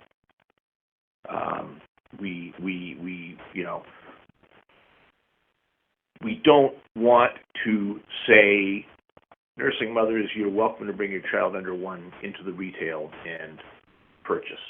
Because, they say there's no such thing as bad publicity, but sometimes there is. So that's my only concern here. I don't know if any of the board members share that. That's the way I read that. But I don't have, otherwise don't have a problem with sending this. I don't share that concern, but I don't see it necessary to go back and make everybody in the industry change their signs. I think you leave it at the 21, no one under 21, and people who work there will understand the rules, but it doesn't make sense to have an whole industry go change their signs for anyone below 1 year old. So, they, if they're an employee there, they're in the industry, they have a handler card, they know the regulations. So, and maybe that'll erase some of your concerns that it's not publicized right out there that infants under 1 can come in. So, Mr. Chair, I agree with Mr. Miller. I think somehow this would be better rewritten to address more employees and their dependents as opposed to any person. I know that when you have the warning going into bars about pregnant women, about fetal alcohol syndrome, it doesn't mean that a pregnant woman can't go in a bar and drink a Coke, but oftentimes they've been subjected by servers and other people. Why are you in a bar? You're pregnant. You're not supposed to be doing this. So I think to allow that, so somehow, and I don't know how to do that, so I would not support putting this out for public comment. I'd like to figure out how we might rework this so that it's only addressed to employees that are, employed by a licensee, can bring their dependent children as opposed to any person that bring their child in at the under age 21, whether they were breastfeeding or not. I think it's important to rework this a little bit before we put it out. Schulte? Yeah, I have a couple of concerns that are similar, maybe not related. I mean, we've kind of got two scenarios. One is, a mother bringing her infant son into a retail store while she's shopping for some products. Maybe it's a gift, maybe it's for their spouse, who knows. Maybe it's a dad bringing his infant kid in, who knows, into a retail store in a non-secure area. Then there's the other question of an employee bringing their child with them to the secure area of a retail store, cultivation facility, or processing facility, which is not captured here. So I think there's a lot of legitimate questions to be answered. I'm fine with putting this out for public comment. Just, let's see what other people think. Let's see what's important and what other issues are raised. And we're not committing to an actual change in regulation at this point. Mr. Chair, I think the way to achieve that is to just put out the proposed amendment to 710C. That covers every employee, every agent of the establishment, and those people are necessarily going to be in the restricted access area, right? So I think that section covers what the concern is, and you can put that out and not put out the proposed amendments to Section 325. I agree with that. Helpful. Well, does anybody like to? Well, let's see. If we take out, we haven't sent it out for public comment, so we can send out whatever we want. So we can pull that out and without any problems. Okay, is there talk about that for a minute about taking out 325 and just setting out 710C? Does that work for anybody? Ms. Jones? I probably. I'd have to think about that, but I think that it certainly removes the issue of having to change the signs and whether or not you could have an infant with a parent, in the non-restricted areas of a retail store. I think it probably would. Okay, is there a motion to take the 325 amendment out? Do we have a motion to put this We have, out? I thought we have a motion to put it up. Yeah, we have a motion to put it up. We have a motion to put it up for public comment. Then So is there a motion I to would amend? move to amend the motion to remove 3AA6, 306, 325 from what is put out for public comment. Okay, is there a second? I'll second that. Okay, and I support that. So any further discussion on taking that out? Through the chair. I understand everybody's concerns and what they're worried about. I would like to leave it in, get some public comment to see what the public's thoughts are on this subject. I think that's important. I know some of, obviously, our board members are concerned, but, getting public comment doesn't hurt. And by removing it, we're removing that opportunity, so. Mr. Chairman, I'm kind of the same mind, and again, I think there's no threat to public harm by allowing an individual to come into a retail store with their child. I mean, surely that happens, in alcohol establishments all the time. So I would be opposed to removing this just in the interest of the entire the entire draft out for public comment. Again, we're not committing to regulation at this point. I think it would invite some important discussion from the public. Okay, well, I've got thoughts otherwise, but in the interest of time. Okay, let's vote on the amendments. Mr. Jones? Yes. Mr. Schulte? No. Mr. Miller? No. Mr. Triney? Yes. And I'm also a yes. So now on the main motion to send out the amendment 3AC 306 710C, and I'll just briefly say that that's what we were asked for. That's what we were asked for. So, and we're trying to accommodate that interest in the industry. As modified. As modified. They just said, look, we have employees that you know, are breastfeeding, and they would like to be able to bring them to work, and they're under 1 year old. That's what this is. It's not to, you know, do anything else. So on the, on sending out 3AC 306 710C, for public comment. Phillips? Yes. Mr. Schulte? Yes. Mr. Miller? Yes. Mr. Jaime? Yes. So that's going out. Brings us to application renewal date. You can have that one. Thank you, Mr. Chair. At the last meeting, I brought to you a question about when a renewal application was considered late, and also an issue about sort of the word application having different meanings in different parts of the regulations. For instance, when the application is required to be posted at a location, we're not talking about every form that is submitted, which often runs to 100 or more pages, but when we talk about deeming the application complete, we are talking about all of the forms. So trying to provide clarity about the different things we mean in different places.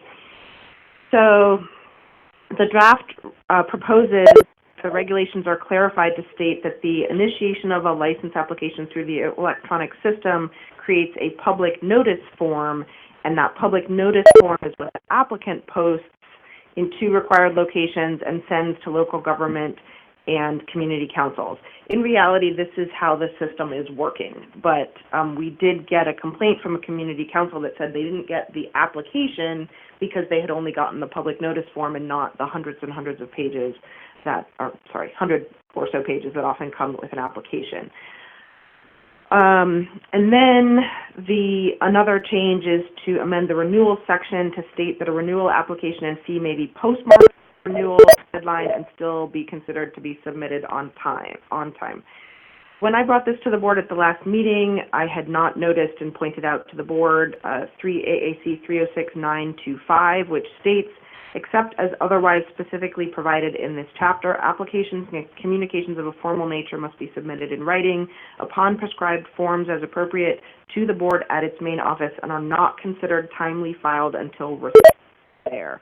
So it actually turns out there was an answer to that question in the regulations that I had missed, and I apologize for that. So the board can decide, no, we want to specifically provide in another portion that if the licensee postmarks their renewal by the deadline, that it's still considered timely, but the board said, no, we actually don't need to change the regulation because it's already addressed. So the proposal before you does make the change, but if you didn't want to make that change, you could delete 306-035A. Okay, I think we got that. Sure.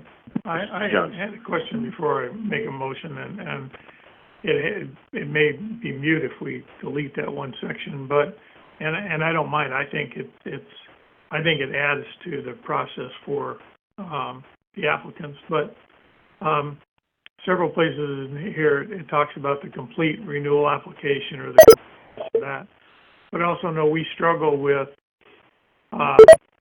until we've deemed an application complete, i.e. we have reviewed it, deficiencies have been noted, notice has been sent out that it's complete, so we change their status to complete. So when we say if mailed a complete renewal application, that's not saying that it may not be deficient, that there may be things missing. Terms are important as we go through these regulations, and you know, we struggle with how long does it take to get from a submitted application to a complete status and those kinds of things. So, through the chair, Mr. Jones, you raised some excellent points. When an application is filed with our office, before we review it, we don't know whether it's complete or incomplete. And so if the licensee or the applicant submits all of their required forms postmarked on the deadline, So that say that, you know, the deadline's June 30th, we get it on July 2nd. Maybe it's complete, so thus maybe it met this, but maybe it's not. The way we address that is we review it in the order it was received, so maybe we don't even get to review it until July 15th. But if it's not complete, we always give the applicant a short period of time to complete it before assessing the late fee. That's been our policy on both the alcohol side and the marijuana side. So we don't automatically say, oh, it was incomplete and thus you have to pay the fee. We always give them a short period of time to correct the application before we assess a late fee. But if they don't, we say, you know, we send them an incomplete letter, here are the deficiencies. You have, I think we usually do 7 days in this situation. You have 7 days to get these deficiencies corrected. Don't get them corrected within that 7-day period, then the late fee is assessed. I think there was one, or there is some, whether yesterday or if it's coming up, but there's one applicant that got that fine and they don't want to pay the late fee. But this also removes the term electronically. So is a renewal application something that can be done on paper, or does a renewal application have to be electronically, but what's really being postmarked is the fee? You can't pay the fee electronically. So that was my other question. It's my understanding that back when the regulations were written, what was envisioned was that all of the application materials would be filed electronically. It hasn't turned out that way. There is the initiation of both the initial application and the initiation of renewal through the MyAlaska system, but then there are other forms that need to be filled out and submitted that are not done through MyAlaska. The forms are accessed electronically, but they can either be filled out and emailed to us, or they can be filled out and printed and mailed in. So it seemed to me that indicating that everything had to be done electronically when actually you can just print them out and mail them in, it was more clear to just not address that in regulation. Okay. Okay, so we get a motion? Mr. Chairman, I move to put this revised regulation out for public comment. Is there a second? Second. Moved and seconded to put the application and renewal date regulations project at public comment. Any other discussion? Not hearing any. Oh, go ahead. I do have a question, actually. So in the statement that the director wrote, as far as 3AC 306-925, do we need to amend that since we're putting this out for public comment and it's being changed? Through the chair, Mr. Jaime, no, 925 doesn't need to be amended because it says, except as otherwise specifically provided in this chapter, these are the rules. And so the board is proposing to amend a different place that would then specifically provide a different rule than this rule. Thank you. Okay. All those in favor of sending this out to public comment, signify by saying aye. Aye. Aye. Any opposed? Okay, it's going out 5-0. Okay, brings us to, actually, for some reason, I thought there was a nail in the coffin of this one, but I guess I was mistaken. I don't know. I confused myself when I saw this. It's the university. Oh, you know, the university got nailed. Okay. All right. All right. Regulations project out-of-state investment and testing facilities, which actually, I guess that was one of my bright ideas. So, go right ahead. I'm going to let Ms. Milton. Yes. Thank you. Since the rub occurred here at the Department of Law, as you all know, and as the public by now knows also, that when the board adopts regulations, in most cases the regulations are run by the Department of Law beforehand, certainly run by the Department of Law afterwards, and after the board adopts a regulation, the Department of Law conducts a very careful review of that regulation to make sure that it's constitutional, that it's consistent with the statute, that it doesn't exceed statutory authority. And again, in most cases, these things have all been worked out beforehand, but sometimes a regulation gets past the eagle eye of the Department of Law, and that when it goes to the Department of Law for the final in-depth legal review, issues are found. That was the case here. The language adopted by the board states, the board shall consider, but is not limited to, the following factors when determining whether the non-resident involvement enhances marijuana testing in the state: commitment to invest equity, expertise in testing, expertise in developing standards for testing, expertise in maintaining quality control, and provision of state-of-the-art, there's a typo there, state-of-the-art equipment for testing. All of those things, except commitment to equity, are things that are quantifiable. You can determine what they are and what the extent of them is by looking at someone's resume or documentary evidence. At the Department of Law, we thought that commitment to invest equity, although it's something that we can talk about and many of us have a sense of, it's not something that can really be quantified. And in regulations, it's important to the extent you can, to avoid any circumstances where a regulation could be deemed to be ambiguous or could be confusing or interpreted differently. So it was difficult for us at the Department of Law to understand how you measure and how the public measures and how a prospective applicant measures commitment to invest equity. So we want to send this back to the board for further work, and we have some suggested language that appears on the director's memorandum that identifies 5 factors that the board may consider to determine, or in its determination of whether the out-of-state or the non-resident involvement serves that purpose. So those are, and you can read them, but it directly contributes to improvements in the testing facility's procedures, whether it enables or supports hiring and retention of highly qualified employees, whether it provides expertise not otherwise reasonably available in the state, whether it enables the facility to obtain and maintain state-of-the-art equipment, and any other factor the board deems. This isn't an exclusive list, but we think it comes close to identifying things that can be quantified and confirmed. And I'll leave it for questions. Thank you. Any questions for Ms. Miltz on that? Kind of made sense to me. So we would, we've already adopted it. Hasn't gotten signed though. So what would the procedure be here for us to do? Mr. Chair, I believe the procedure is we need to amend and adopt what the Department of Law is recommending and put it back out for public comment. I think it's the only thing we can do at this point. So you wouldn't adopt this yet because you have to put it back out for comment? Yes.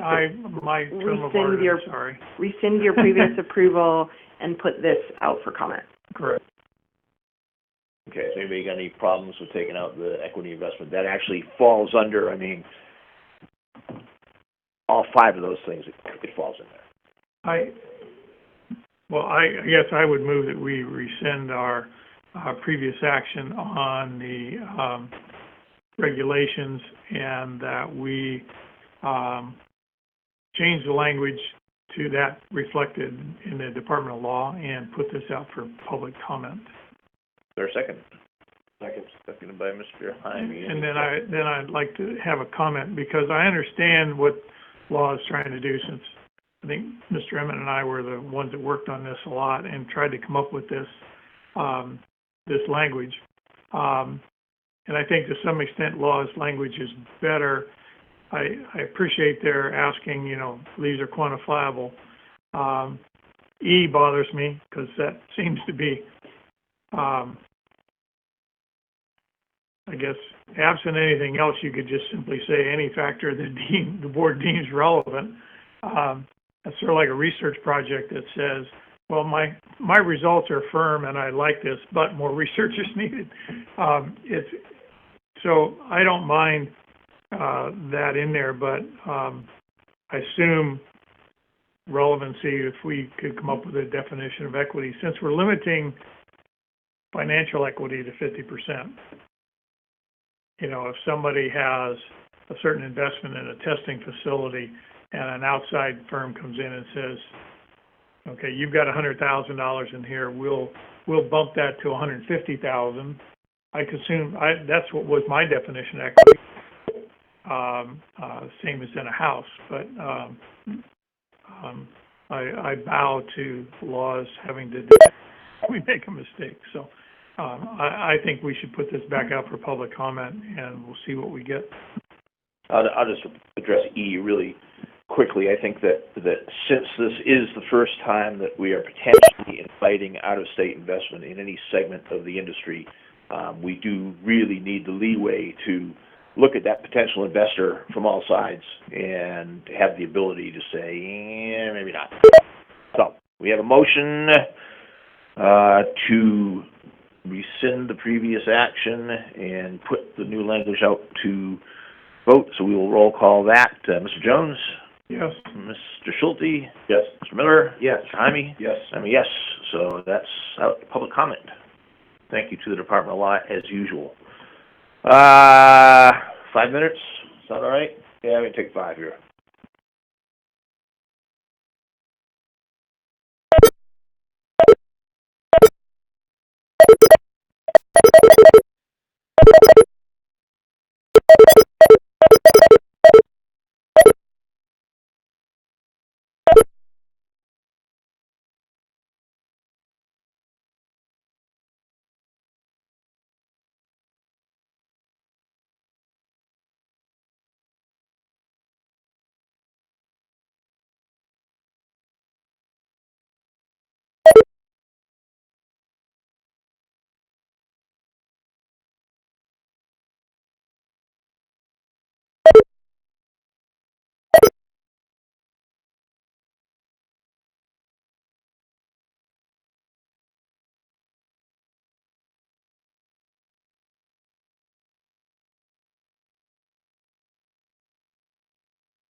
Start again.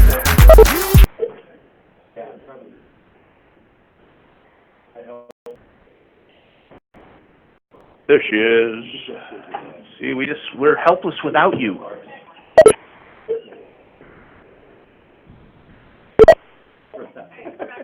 All right. Okay, we are back. It was a fairly short 5 minutes, and the question was asked, are we on schedule? Well, we were yesterday at 1 o'clock. All right. So we are on testing oversight, which I had open and my computer went to sleep. So, Director? Thank you, Mr. Chair.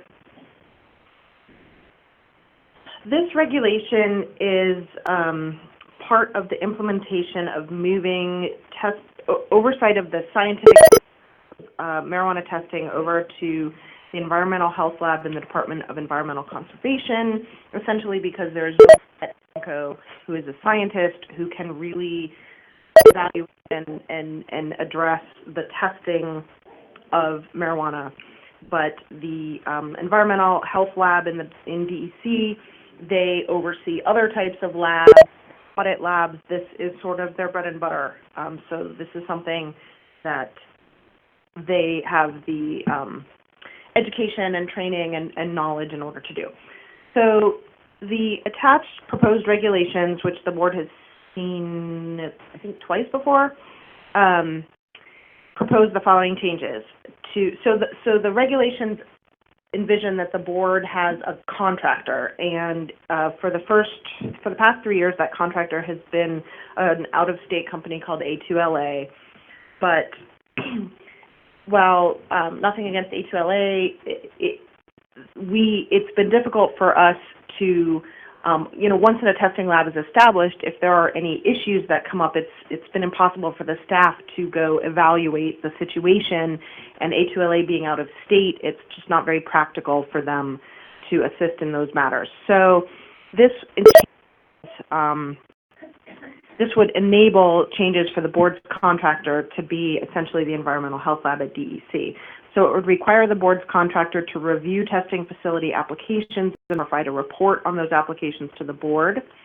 It proposes to adopt by reference a testing facility compliance manual, which is part of the draft regulation that was drafted by Steve Krupe, who is the quality, I'm going to get this wrong, and he's on the phone, so he can correct me if I get it wrong, but I think he's the quality assurance manager at the Environmental Health Lab.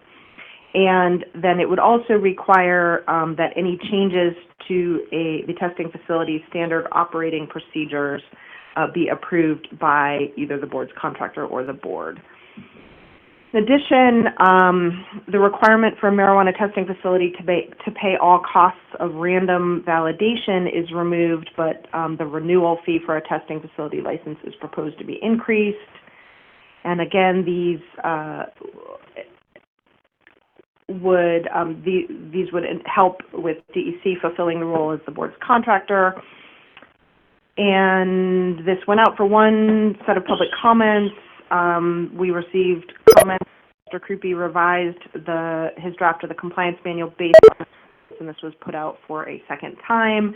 We received one comment on this draft. And again, I believe Mr. Krupe is on the phone if you have questions for him. Okay, thanks. We went over this, I think, pretty well at last meeting. We did hear a presentation from Mr. Krupe. A lot of this came from the testing committee, I believe. They had a lot of input on this? No. No, I'm sorry. They haven't really reviewed the regulations change, but they have been provided with the compliance manual and have not discussed the compliance manual at the testing working group. Okay. Steve Krupe, you on the line with us? The conference is no longer in listen-only mode.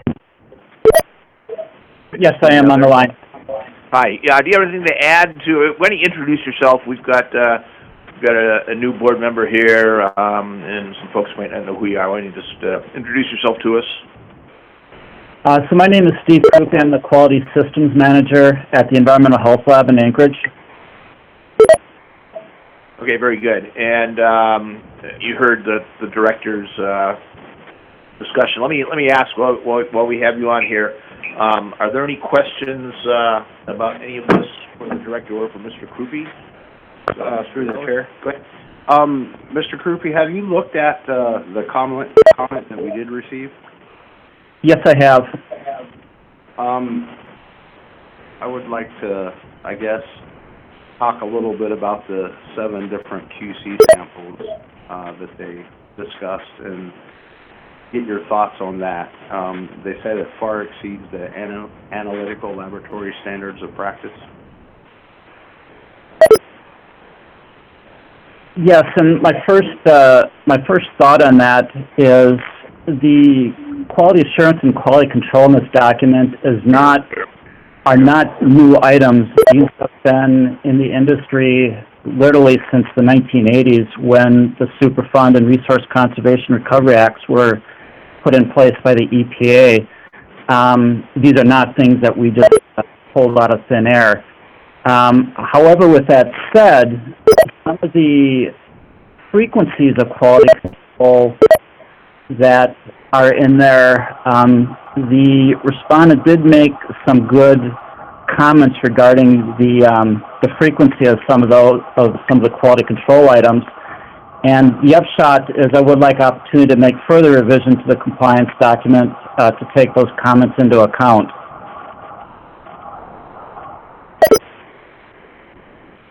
And we, by adopting the regulations, we're not adopting the compliance manual, are we? No, you are adopting the compliance manual We by are adopting the regulations. Okay. So if Mr. Krupe would like to make some changes, it would need to be put out for comments again. Okay, but I think those comments that we got are pretty legit. Yeah, so, Mr. Krupe, how long do you think it would take to amend this, maybe consult with the labs and, you know, let them see what you're doing there? For me to update the document, I probably need 1 or 2 weeks. If the desire is to consult with the labs as I do that, I guess it would be dependent on their availability. Okay, can we, what do you think, should maybe table this till the next meeting? And give a chance to, because we do have, you know, smaller labs, well taken. Mr. Chair, what you did at the last meeting is you asked Mr. Krupe to make updates based on the comments received and then directed us to, once he had done that, to put it back out for comment. So okay, well, has it been out?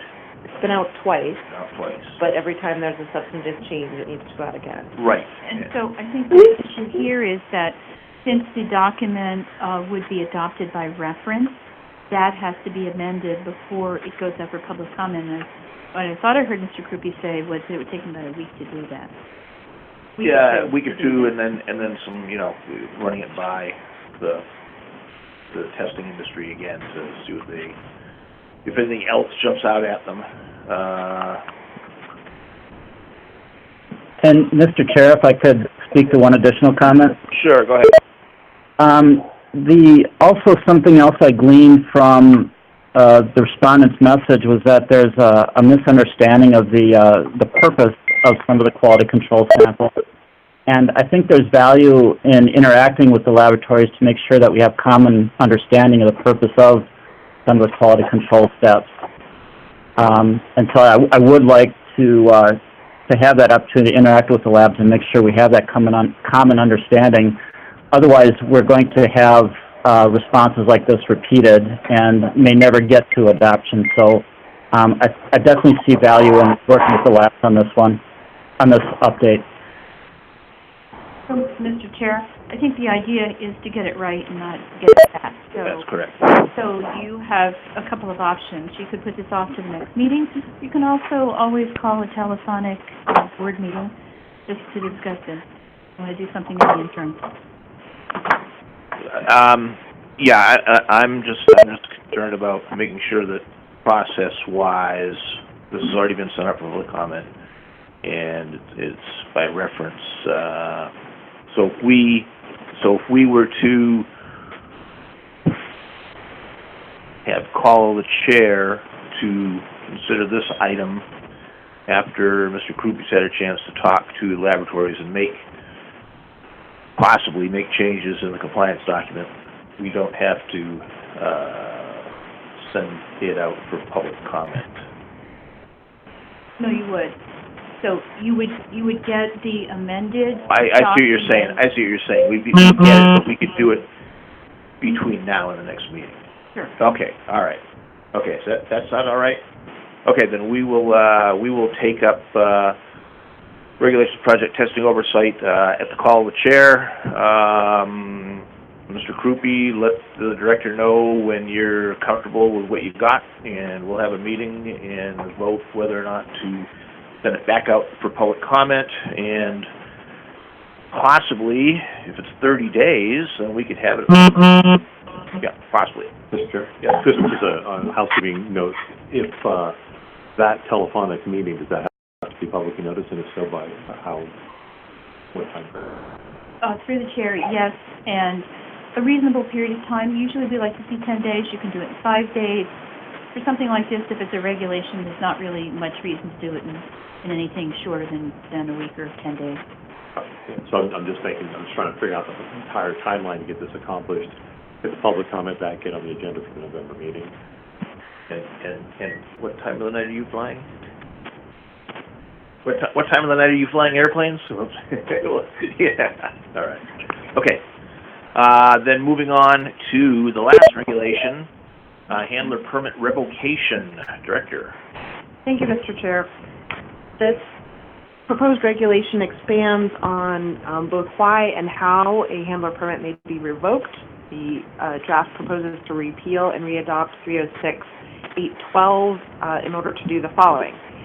Expand on the reasons for revoking a handler permit. Currently, it just says for violations of the regulations, but what we're finding is that if an employee actually steals product, well, there's nothing in the regulations don't specifically say you can't steal product. That's really a violation of other statutes, regulations, or municipal ordinances. So this expands the reasons for revoking handler permit to include other types of violations of law. It allows a licensee to make a request that the board suspend a handler permit. It clarifies that notice of a potential revocation of a permit shall be provided to the permit holder at the email address that they provide to us at the time they get their or apply for their handler permit. It requires a list of suspended, revoked, or expired permits to be maintained and published. It it clarifies that there is an appeal provision for an individual whose permit is revoked, and it allows the director to suspend a permit if the applicant's check for the permit fee bounces at such time as payment is satisfactorily received. The board put this draft out for public comment at the last meeting. The comment period closed on September 5th, and we received no comments. Okay, is there a motion? Mr. Chair, I would move that we adopt the regulation as written. Is there a second?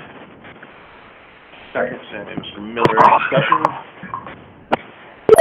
Okay, not hearing any. Roll call. Mr. Jones. Yes. Mr. Schulte. Yes. Mr. Miller. Yes. Timey. Yes. Yes. So, we're done with regulations. All right. Okay. So now we are going to. All right. I know there's some folks on there that we didn't catch yesterday on pending inspection. So, who am I looking for here? You got a list of them. All right. Okay. Alaska Marijuana Gardens. You said you were here. Are you still here? Yes, I am. Okay. Good morning. Good morning. Where are you? What number is he? Oh, I found him. Page 6, number 6. Okay. So, in February, you told us you anticipated opening by about June. So, where are we at? Yeah, so basically we're getting real close. We've been having the municipality inspectors, the electrical inspectors, the plumbing inspectors coming out. Hey, if you're on the speakerphone, can you go and just put it up to your ear? Yes, give me 1 second, sir. How's that for you? That's first rate. Okay, so, yeah, we've been getting our inspections, everything going. All of our equipment's here, most of it's put in. So we're working our way to getting to you guys as soon as possible. Okay, so you got no paperwork issues. You just No, literally, built out. we're just built out, exactly, finishing build out. Okay, how quick do you think you'll be asking for inspection? But hopefully we'll be in the next 2 to 3 months, let's call it 3 months. Okay, you can be back. To be able to be All right, calling for okay. that guy that's getting totally free. Hey, everybody else, you want to mute your phones, please. All right. Okay. So it's next couple of months. Okay, we'll hear something one way or another at our November meeting. Hopefully, you'll either tell us you've been inspected or you got just minutes to go. Yeah, well, I'm hoping to tell you we're inspected. There you go. All right. Good deal. Okay. All right, thank you. Last Kind, are you on the line? Last Kind at Fairbanks. Okay. How about Denali Herb Company? Denali Herb Company in Wasilla. AK Cultivations. Are you with us? And Bigfoot Buds. Bigfoot Buds in Kenai, are you on the line? Okay, I will have the director at your convenience just jingle these guys up. Oh yeah, Dollywood Investments. Sorry, Dollywoda Investments. Yes, thank you. In North Pole, are you online? Okay, maybe director, you just like at your convenience, you can try and get a hold of these guys or send them an email, say you've been here. So, Mr. Chair, may I suggest that if this meeting is the second or additional time that they have not been present when requested, that I indicate that there could be severe consequences for not being present a third time? I think we talked about that a little bit yesterday. We did. I think it might be appropriate to define what severe consequences mean. No, we've had people that missed 3 meetings. I mean, there are some folks that get a license and just. On Saturday, gonna have fun. Okay, we can turn the phone. The conference is now in listen-only mode. The board would be extremely disappointed if they didn't report to us. May I tell them that the board may consider... Revocation. Yeah. It doesn't mean you will, but that you may. Yeah. Director, are they notified by certified mail or just email? Just email. The regulations establish that the communication process board and the licensee will be through email. All right. That was everybody there. So now we are up to board consideration. Back to Good LLC. Mr. Chairman? Yes. I'm sorry not to derail the discussion, but when you send those emails, because we've had this discussion already where somebody said they didn't get an email and, it proved to be really problematic. Is it customary when sending an email of that import to request a delivery receipt and a read receipt? Often we do that. We can get delivery receipts, but when we send to Gmail, Yahoo, that sort of thing, we don't get read receipts. It doesn't work. I'm just thinking it would be helpful, I think, to have, a delivery receipt at least, so that we can say, hey, look, we made a legitimate effort. Here's the record that your server received the email. The fact that you didn't read it is on you. I think that would be appropriate. Even just something as simple as saying, please reply so we know you got this email. Yeah. So word to everybody who's out there listening, make sure that AMCO is on your white list and not your junk mail list. Okay, Good LLC.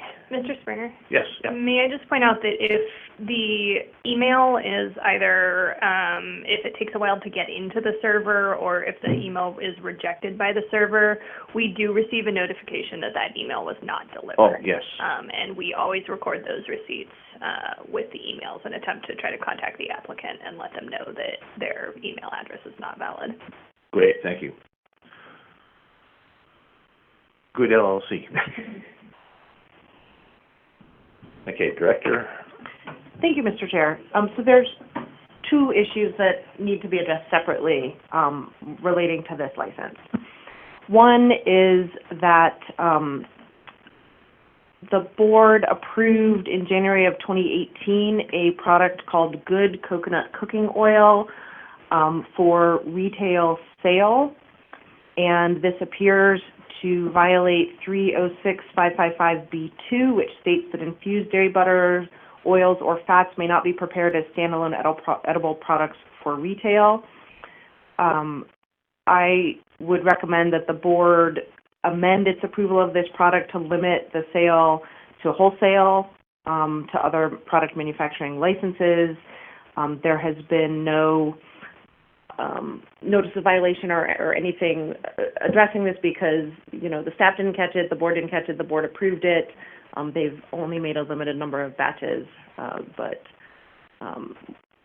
this is one of those, like, let's, you know, work on being consistent. Okay, yeah, no, that's a good point. Go ahead, Michelle. My name is Barry Goodell with Goodell LLC. I'm Daniel Zane with Good LLC, but I'm going to let Barrett handle some new. So in regards to the director's comment, yeah, it seems like an oversight of staff, the board, and ourselves. I believe we saw section D of what you're referencing, number 4, which said a manufacturing product. Our product manufacturing facility may use heat screens, presses, steam distillation, ice water, and other methods without employing solvents or gases to create, number 4, dairy butters, oils, or fats derived from natural sources. And I believe our company just missed the other portion and went forward. But I will just add to that, while there's no, the manufacturing company doesn't have any of this product in their possession anymore because limited batches were made, there is some out on retail shelves, and we would ask for those retailers to be allowed to finish selling that product, and then with the understanding that no more product would be available for purchase at the retail level. Thoughts? Board. How much do you think is out there right now? I would have to, yeah, I'm sorry. No, that's okay. And it's coconut oil. Coconut oil. Just a question, I'm not quite sure what is the concern that the coconut oil is being sold as an edible product? For retail. Yeah, it's being sold for retail, and it's you know, the concern has always been refrigerated products and, you know, things that So there's no action been taken, no sanction proposed? We approved the product, and I think what the director is asking us to do is go back and amend our approval as a wholesale product only. Is that right? That's correct. So the regulations prohibit infused butters, oils, or fats to be sold for retail straight to consumers. That it can only be a product approved for either the licensee who makes those infused fats to use to make other approved products, or for a licensee to wholesale to another product manufacturing licensee for that licensee to make other approved products. And so this one slipped by everybody by accident. Yeah, the last sentence is infused dairy butter oils may not be prepared as standalone edible products for sale. So it should have been an ingredient. And, you know, when we have people come in to manufacture a butter or an oil for wholesale to another manufacturer, that's fine. And this just slipped somehow. So, is there a motion to amend approval of Good Coconut Cooking Oil as a wholesale ingredient only, as an in-house ingredient and wholesale ingredient only? Okay, moved by Mr. Schultz. There a second? Second. Second by Mr. Miller. You said you had a question? Go right ahead. For the director, if we do this, will the products currently on the shelves be able to be left there and sold out? You tell me. I would like to amend the motion to include that the products currently on the shelves be allowed to remain until sold. Yeah, there's a second? That's acceptable to me. I think that was kind of my intent anyway, so yes. Okay, any discussion on the amendment? Okay, not hearing any discussion on the amendment, Mr. Jones? Yes. Mr. Schulte? Yes. Mr. Miller? Yes. Jaime? No. And I'm a yes, so what's out there. And then on the main motion to amend the approval to state that it's just wholesale product. Mr. Jones? Yes. Mr. Schulte? Yes. Mr. Miller? Yes. Jaime? Yes. And I'm a yes, so it takes care of that. Let's move on to the next part. Thank you, Mr. Chair. So the second issue relates to some of the things that we talked about in the umbrella products retail regulation product, which is what is a single product. This licensee had a product approval called N-butane concentrate, and this was approved by the board on December 7th, 2016. So this was a very early action by the board. The product description states that N-butane concentrate is a thick, viscous liquid that is typically golden or light amber color. The liquid is allowed to harden, which creates a smooth glass-like substance. This substance is either processed additionally into a wax or measured out in its current state as shatter and broken into smaller half-gram containers. I do not believe there has been any product produced or sold by Good LLC that has been labeled as N-butane concentrate.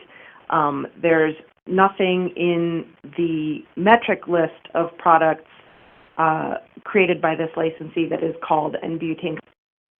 You can see that the products listed in metric, and I included the metric list for you, are batter, crumble, BHO, distillate, dough, resin, sugar, rosin, shatter, wax, bubble hash, sap, coconut cooking oil, gummies, lemon ginger drops, and sugar.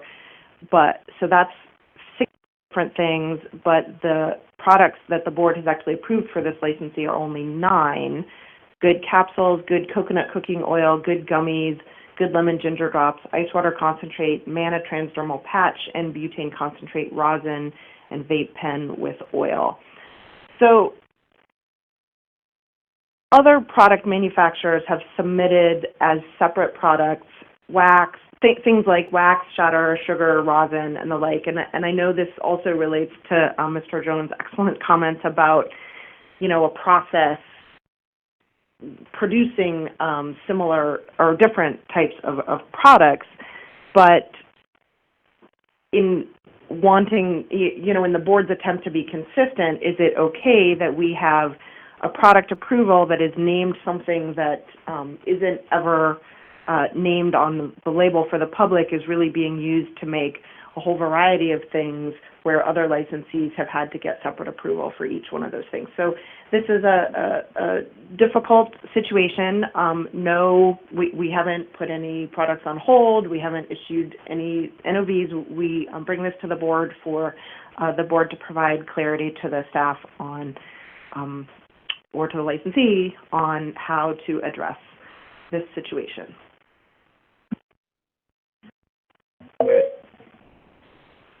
So the concerns that Director McConnell is bringing forward to the board dovetail nicely with the comments that she sent you in her memorandum today concerning the umbrella categories regulation products, and I look forward to commenting on those proposed changes when the appropriate time comes to provide public comments on the subject. But these changes are not yet in effect. To address Director McConnell's concerns directly, she states that to date, no product produced by Good LLC appears to be labeled as N-butane concentrate. Packaging and labeling sections 306.345, 306.470, and 306.475. None of these sections mention labeling contents with a product name. She's admitted that many companies don't put any name on there as to concern of the product.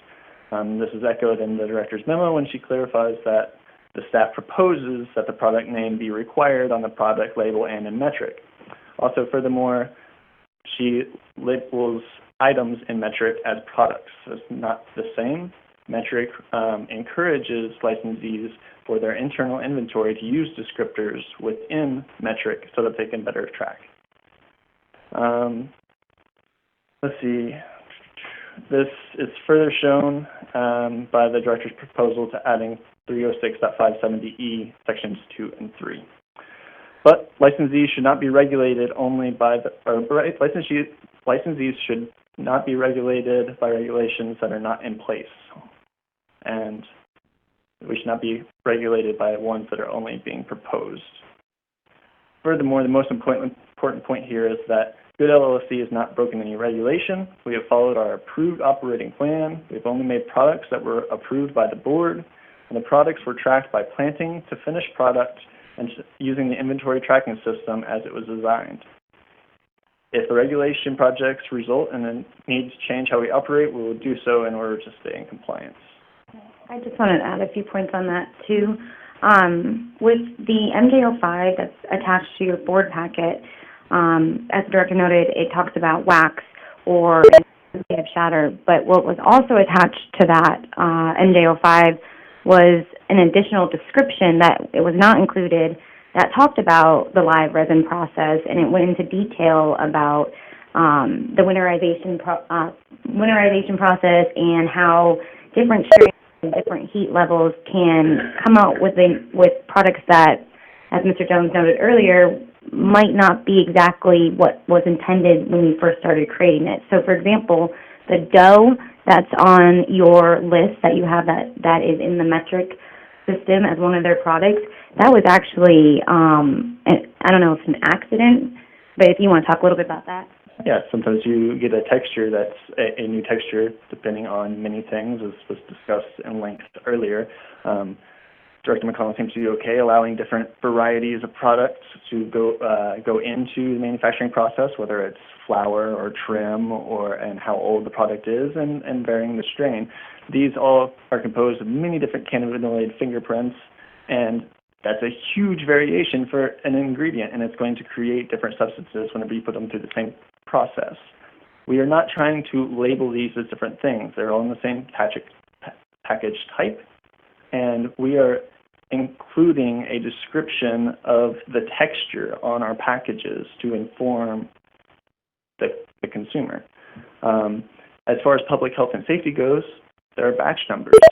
So if there's an issue with a product, the batch number can be reviewed. We can be contacted. The licensee number is on the package. We've been contacted by James Holscher before regarding a product, and he was able to know exactly which one it was and what the concern was, and you can follow that batch number back. Okay, did I, and looking at that metric list, there's a lot of blank spaces on there. Are you just populating metric with, distillate dough, ice water concentrate? Are you populating it with names that you haven't manufactured? Did I understand that that's what you're saying, or no? No. Yeah. So the items within metric, so those are created underneath the admin tab, and those items are used in order to differentiate your products that you have. And so you can use it for inventory tracking. If I would say on the cultivation side to say that this is Durban poison flower for 1 gram only because they're small buds, or if I wanted to separate them out and say popcorn buds, this is for inventory purposes so that packagers and people who are preparing wholesales and the matter can differentiate between the packages without having to go and open every single container and figure out, is this something that we should be using for this, or is this something that we should be using for this? It also helps with to other retailers as a description. Okay, go ahead, Director.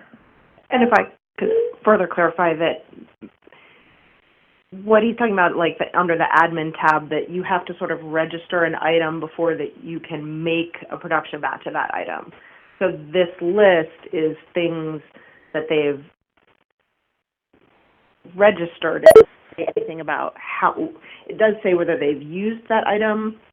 On the right side, there's you can see yes or no that they've used the item, but it doesn't give you what I've provided to you doesn't give you any information about how many times they may have made this item And the only other comment I would make based on Mr. Barrett's comments is that, yes, we can go into metric and we can track something back to the, bud and flower, to the plants, but that doesn't mean we can connect it to an approved product by the board. So that's kind of one of the main issues. And I would say that could be addressed in what you propose under the regulatory project that's not yet part of the regulations.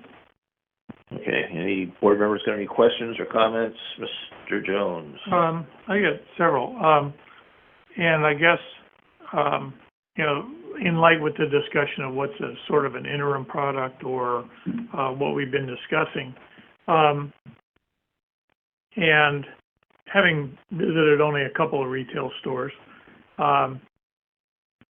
pretty much, they talk about their product. They have it pretty well labeled, whether this is a shatter or a wax or whatever. So I guess my question is, in these 16 products that are listed in metric versus the 9 that are approved, are any of these 16 that aren't approved also out in retail stores under a label shatter or under bubble hash or distillate? Are they out there? I mean, you have marketed them. They're in a retail store. They're available to be purchased. Correct. And have you ever had any pushback from a retail store saying, is this an approved product? Because if we went to the labeling or the product that we're talking about and we had a distinct code, that code would be missing from those particular products. And I agree that we should not regulate you by something that's being proposed. But at the same time, you as a business need to understand that if you start pushing limits and issuing products that aren't approved by the board, you are pushing the limits too far, I think. And so I would, those are really good points. I will say that in June of 2018, they sent, it's all labeled here, BHO crumble, BHO batter, to the enforcement product spreadsheet. And we didn't hear anything back from enforcement of any issues of, BHO, live resin, sugar, and it was all disclosed a little over a year ago. So the photographs, you submitted the photographs of the products that were being out to retail, which is part of our requirement. That's correct. Okay. We have it. Okay, so what's our pleasure here? Well, Director, you're asking once again, what is your solution? So, Mr. Chair, the fact that there's, I don't know, maybe 8 or 9 of your products, of this licensee's products being, of things that are being sold, batter, crumble, BHO, distillate, dough, shatter, wax, bubble hash, these are being sold as products to retail stores, to the public, all under a single approval of N-butane concentrate.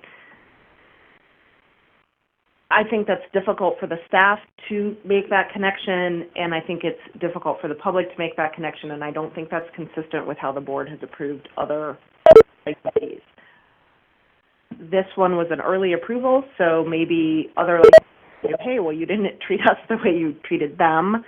I think there's an argument that the licensee basically indicated they were making wax and shatter out of N-butane concentrate because that was what was in their product description. They specifically mentioned those 2 things, but they didn't mention any of these other things. So my recommendation would be that some more distinction of products be required. And I'm not suggesting that there be any recalls or changes to what's out there, but that going forward, what is approved by the board be more specific and more related to what is actually being sold, which is how the board has been treating other life applicants. That said, the board could say, nope, we're okay with this, but if we do adopt changes to regulation, things will have to change. Mr. Chairman? Yeah. Question. Can we assume that these products that are called are sitting on a retail shelf and that they've been tested and labeled as to THC content and residual solvents or anything like that in accordance with the regulations? Yes, they have all been tested. Okay.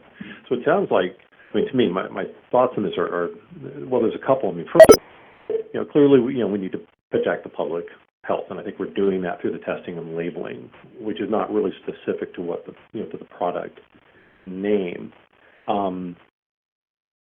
But to take it to ratchet down the regulations even, well, let me back up half a step. We've already agreed to put out this topic for public comment to sort of clarify some of the regulations as they apply to product names, product content, texture, and so forth. I don't see any value in sanctioning one retailer at this point when in fact our own regulations are obscure.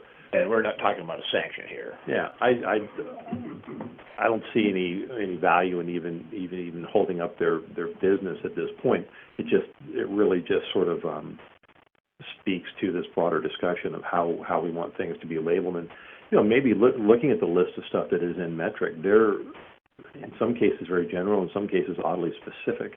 Maybe that's where we need to look and give these retailers a little bit broader latitude. But that's a discussion for a later date. I understand the concerns, but there does need to be consistency, though, how all the licensees are treated. If we've changed them in the past, I believe that good LLC probably needs to be addressed. Yeah, well, as far as meeting the concerns of the director, and so what do you guys have as a? We got a couple ideas. Okay. Mm-hmm. So all of these projects of concern follow the same process. They involve the same ingredients, and that descriptor is there for public knowledge. There's no confusion amongst the public that a shatter and a wax are not butane concentrate. Required to do so, but for public safety and because we pride ourselves, we actually put the parts per million of residual butane on the label, so it's clearly butane extract. But I do understand that the director's concerned about following the products back.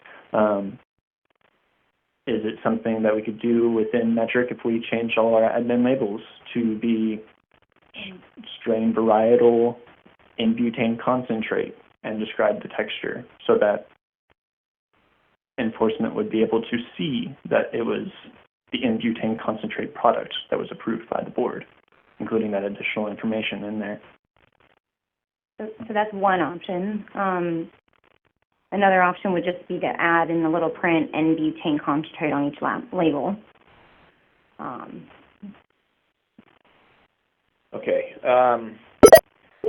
Would this, in your view, Director, rise to the level of them needing to bring something to us for approval? Is that what you're asking? Is that they bring a label at least for these products to us for approval? Since we've already approved the process, we approved the ingredients, right? It's names and labels, and if that's the case, then we could do this, at the same time we're doing the testing regulation. What's your? If that's how the board would like to address this, it's. Yeah. So what does the board think about that? We should be approving the labeling. Where the products essentially are approved, just they get different names on them, right? The label is not required on the product. I would suggest that this is a description that is on the product, which is allowed under regulation.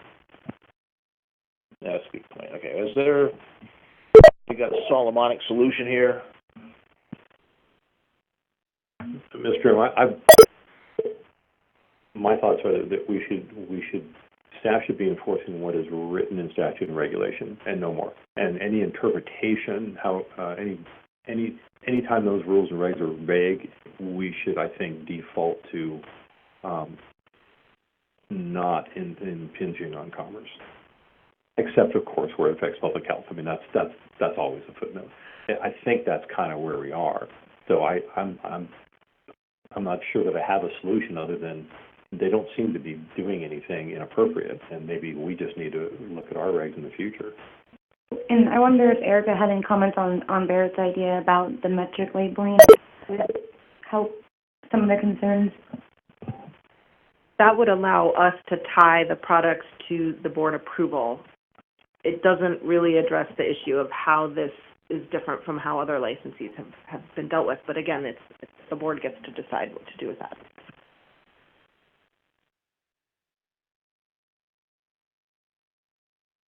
Go ahead, Mr. Heidi. I just need some historical data, I mean, as far as how the board has proceeded in the past, because I haven't been around. If you want to open the product spreadsheet that's in your folder, you can see the different types of products that the board has approved. Where is that? That's So what go I'm up talking about. to MCB meetings, go back. Oh, combined products list, there it is. Yeah. Mr. Chairman, if I just interject, I think this was noted earlier, but this is one of the earliest products to be approved. So we've kind of come full circle there. There's been sort of an evolution of a very early approved product, and now we're starting to see perhaps some of the opportunities in our regulations to make them clearer. So, yeah, on here, on this spreadsheet, we've got batter, crumble, resin sugar, shatter, BHO wax, gummies, and a few other things here, rosin. So. But then you can also see other products that have been approved by other licensees. Oh, yes, oh, yes. Yeah, Oh, yeah. that was what I was referencing for Mr. Jaime. Okay. So, yeah, and this is so that everybody knows what the products are that are on the street.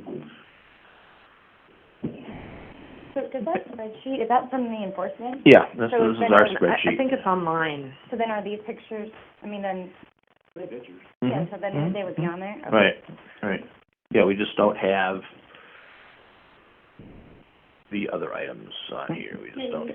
You should actually have all of them. We don't have sap. We don't have ginger drops. We don't have, there's a few that don't seem to be on there. And the Maybe that's our fault. list I don't is know. dated in February, so if they've provided photos that since might be our then, fault. they're not added on there. Okay. We have a regulations project. Can I make a motion? Yeah, please. I'd make a motion that, the licensee update the descriptions and metric to make it easier for enforcement to, tie the products back, and then, we'll have a resolution when the regulations project is completed. And submit updated packaging photographs for the spreadsheet. Are they all on there? Like you sent them? Okay, they're not on the one we got. Okay, all right. Okay, is there a second to the motion? Sorry. Okay, you want to restate the motion real quick? No. That the licensee update the product descriptors and metric to make it easier for enforcement to tie the product back to the approved product. Okay, is there any discussion on the motion? Okay, it's moved and seconded. Mr. Jones? Yes. Ms. Schulte? Yes. Mr. Miller? Yes. Mr. Ramey? Yes. And I'm a yes, so Thank you. moving right along. Must say it's nice to see a full board again, so thank you for all being here. Well, thank you. Okay. Mr. Springer? Yes. I would like to remind you that we also tabled Stony Moose from yesterday. I believe that's 7, and I have information they may be on the phone. Sorry, tab 23. Okay, let's go to category 3. Conference is no longer in listen-only mode. Are you with us? Tab 23. Stony Moose Kitchen. Yeah, hello, this is Eric Green. Okay. Can you hear me? Good morning. Morning. All right, so we've got, okay, this is for product approval, originally tabled. Oh, use and/or ingredients. Okay, go ahead and introduce yourself real quick. Yeah, my name's Eric Reamer. I'm the director of Stony Moose Kitchen, down in Ketchikan, product manufacturing facility. All right. Director? Mr. Chair, I don't have anything to particularly say about this except for, again, this has sort of, we'll use this or that. And, again, the board hasn't been entirely consistent on this issue over time, but your most recent decisions have been disinclined to allow sort of this or that kind of proposal. Yeah.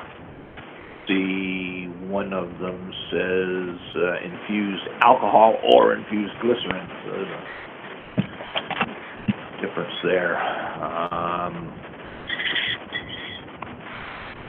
Can I offer some? You certainly have some interesting product names. Can I offer some clarity on why I said and or alcohol or glycerin? Yeah, please. So it's basically the two solvents, glycerin and alcohol, have different properties of extracting the nutritive benefits from some of these herbs that I'm putting in them, and I want to be able to, use either one of them to create the product that I want to create. And also, the consumer may not be interested in taking a tincture with an alcohol base. They might prefer a glycerin base, or vice versa. So I just wanted to find a way to offer this product to people who may not be interested in having the alcohol base, or who may not be interested in having the glycerin base. But the process of making the product is going to be the same regardless of if we use the alcohol or the glycerin. Okay. Does that make sense? Well, yeah, but I see on your labeling, you don't differentiate there. Let me find an example. The label, sample label you're showing us is just typed into the box with your logo. There's no indication of whether the product contains glycerin or THC infused alcohol. So I'm kind of dissatisfied with what we see as a sample label here. I don't know about anybody else. I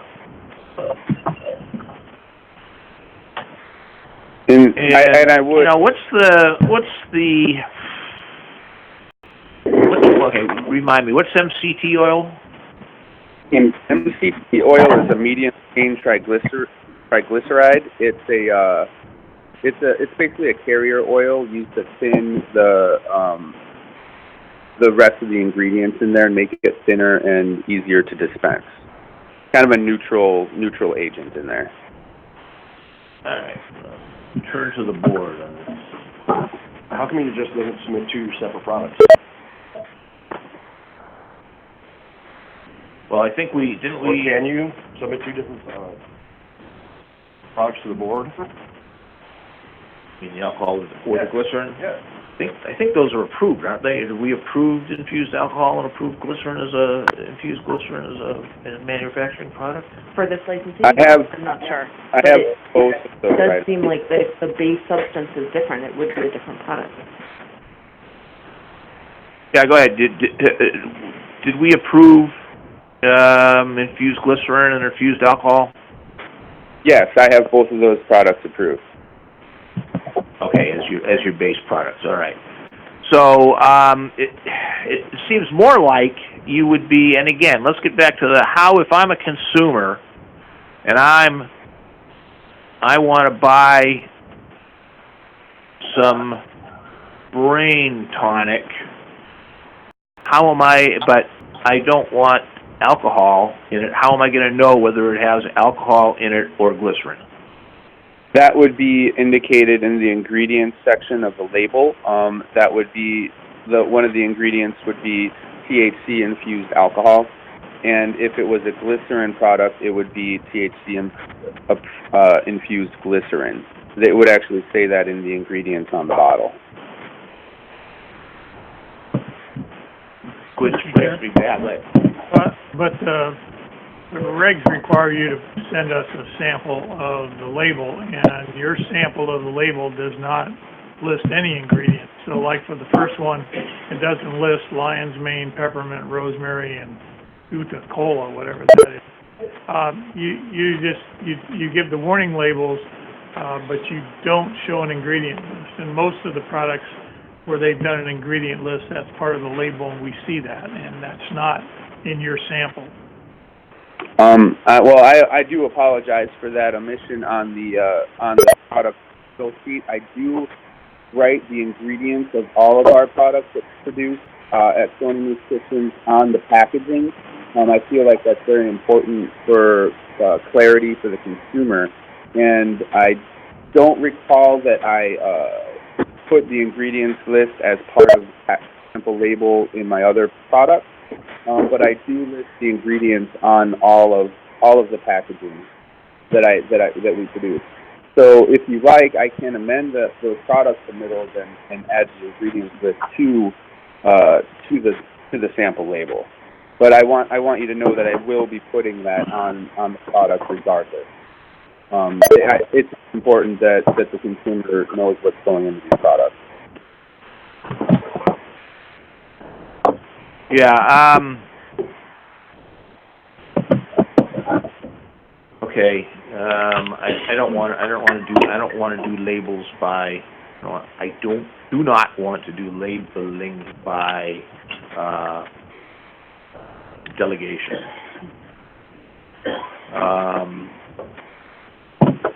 And I guess the big question here is whether we'll approve one.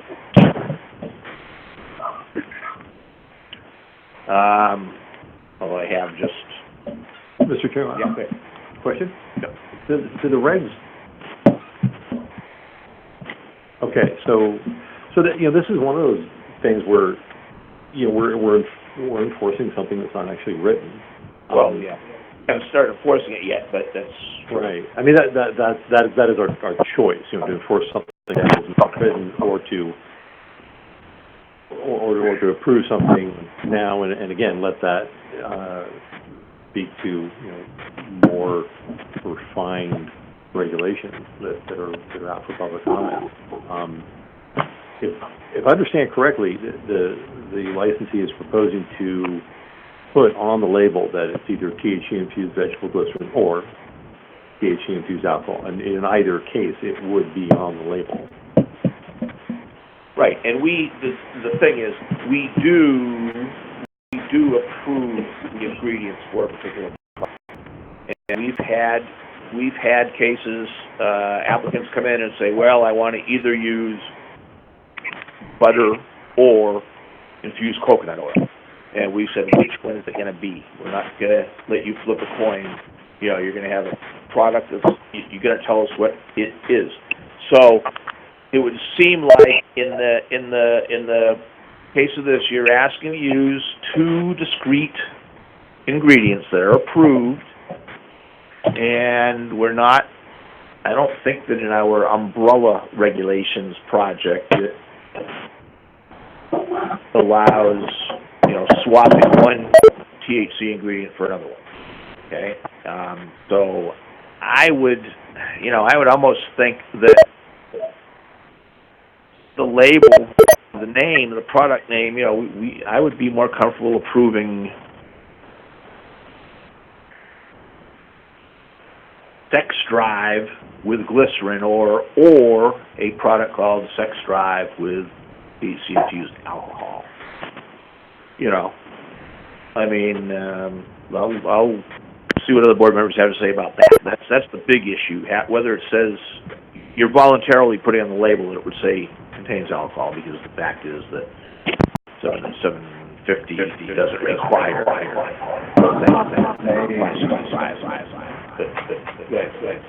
So I guess I'm probably on the opposite end of this.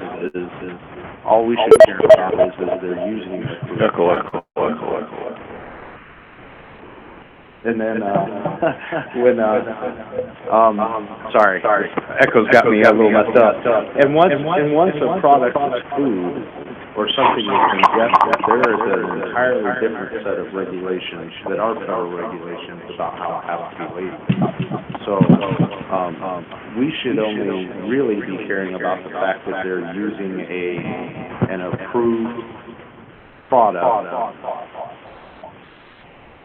and that it's tested and going through that. All the other labeling, all the other requirements are covered under federal regulations because it's and you have to list allergens, you have to list alcohol. You know, these are things that are in other regulations.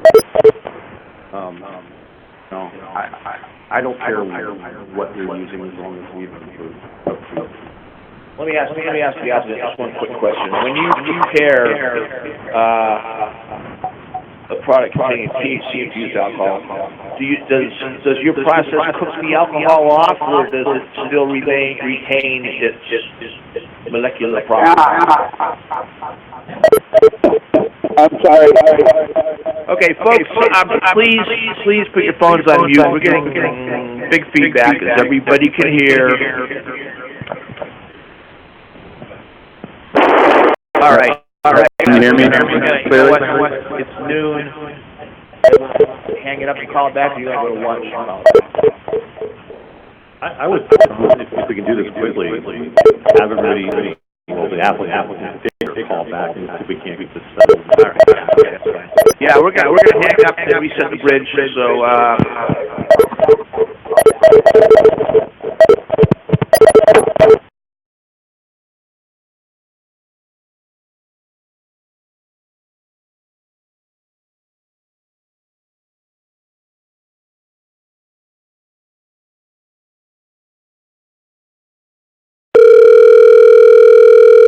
Welcome to the GCI Conference Center. Please enter your...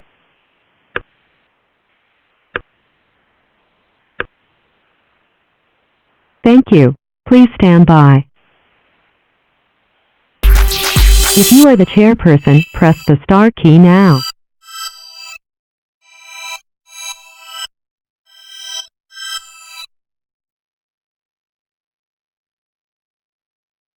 You will now be placed into conference. There are 13 participants in the conference. online. Have a speakerphone on, mute it. If you have any kind of phone on, mute, please. Hello? Okay, yeah, that was brought to my attention by Stony Moose Kitchens, are you back? Yeah. Okay, everybody mute your phones if you're not Stony Moose Kitchens, please. The Marijuana Control Board. Credit card or debit card had been stolen, the number for it, apparently it was... Mr. Wells, I think that's you. You want to mute your phone? Mr. Bachmeier's name has come up as part of this investigation. I don't know whether he is going to be a named defendant or not. You want to let him know to hang his phone My up? office Okay, is he's talking about... in this felony theft and use of. I have not specifically asked Mr. Bachmeier about his involvement. I don't want to know about it. The chairperson has disconnected. The conference will now end.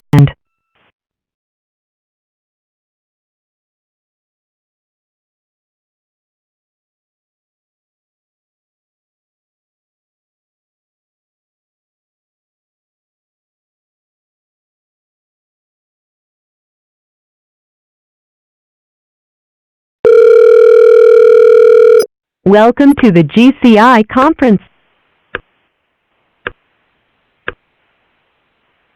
Thank you. Please stand by. If you are the chairperson, press the star key now.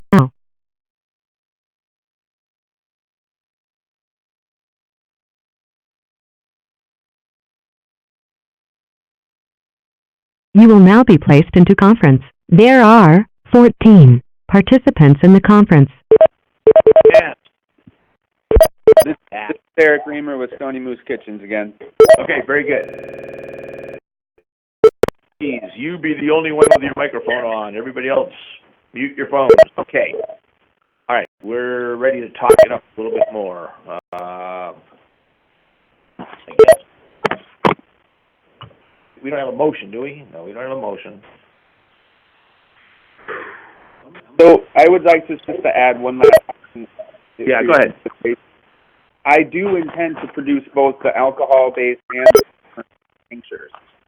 It's not like I'm going to make it with either one or the other. I would like to make that product, the same product with all the same procedures, except I have to make a version of it and then a version of it with the alcohol. So, about that. I think when you use the word version, you mean either a glycerin one or an alcohol one. Right? Yeah, exactly. There will be two different bottling options for the sex drive itself, either by the alcohol base. Yeah. Okay. So, all right. So what is being pointed to me, I think, is accurate. Is that if it has alcohol in it, it's one product. If it has glycerin in it, it's another product. So, could you? Can we? I think we probably should get a product approval for glycerin-based and alcohol-based, and you should have a way, to differentiate those by name, and it could be as easy as, let me find a less risque product here, Brain Tonic A and Brain Tonic G, and Sweet Dreams A and Sweet Dreams G.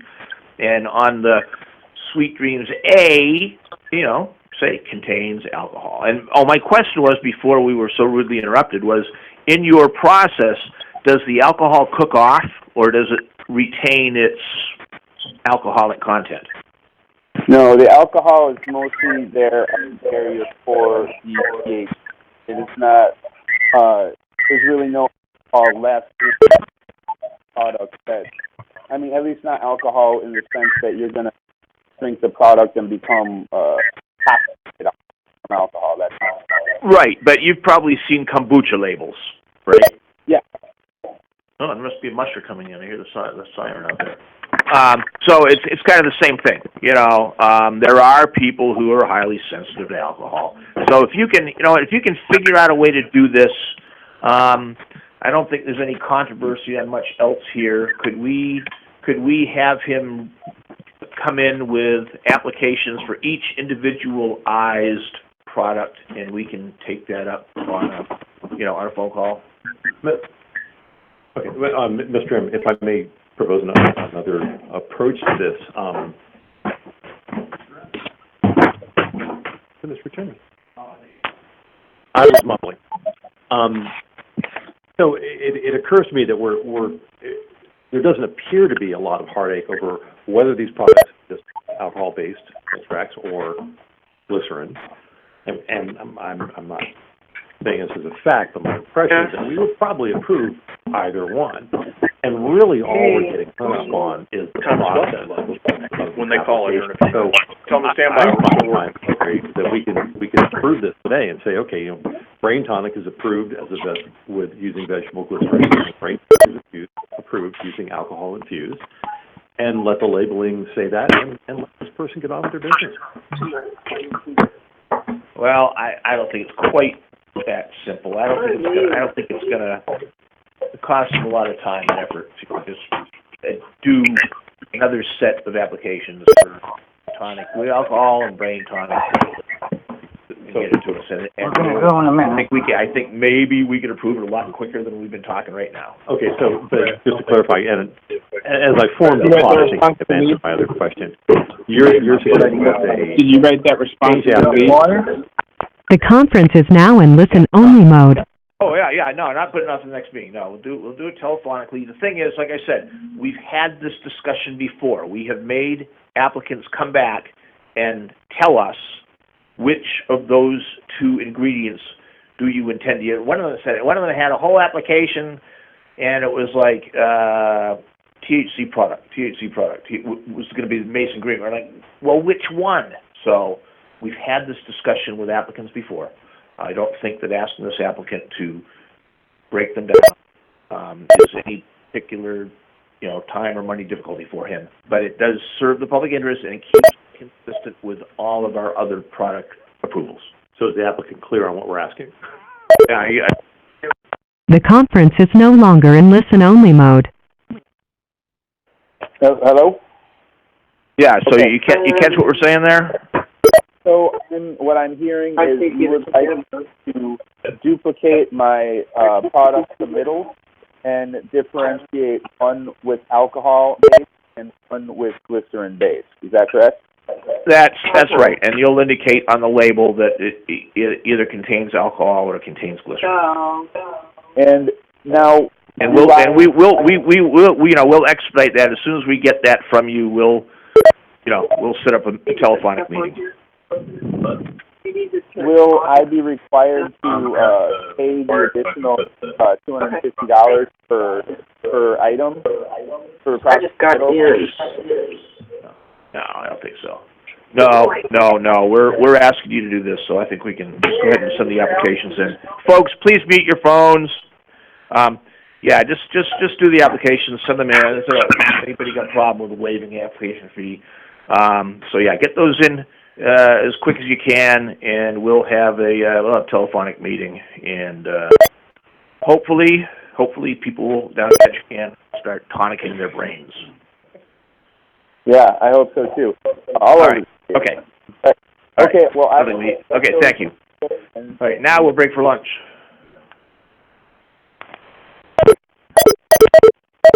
Motherfucker. And the way it rolls.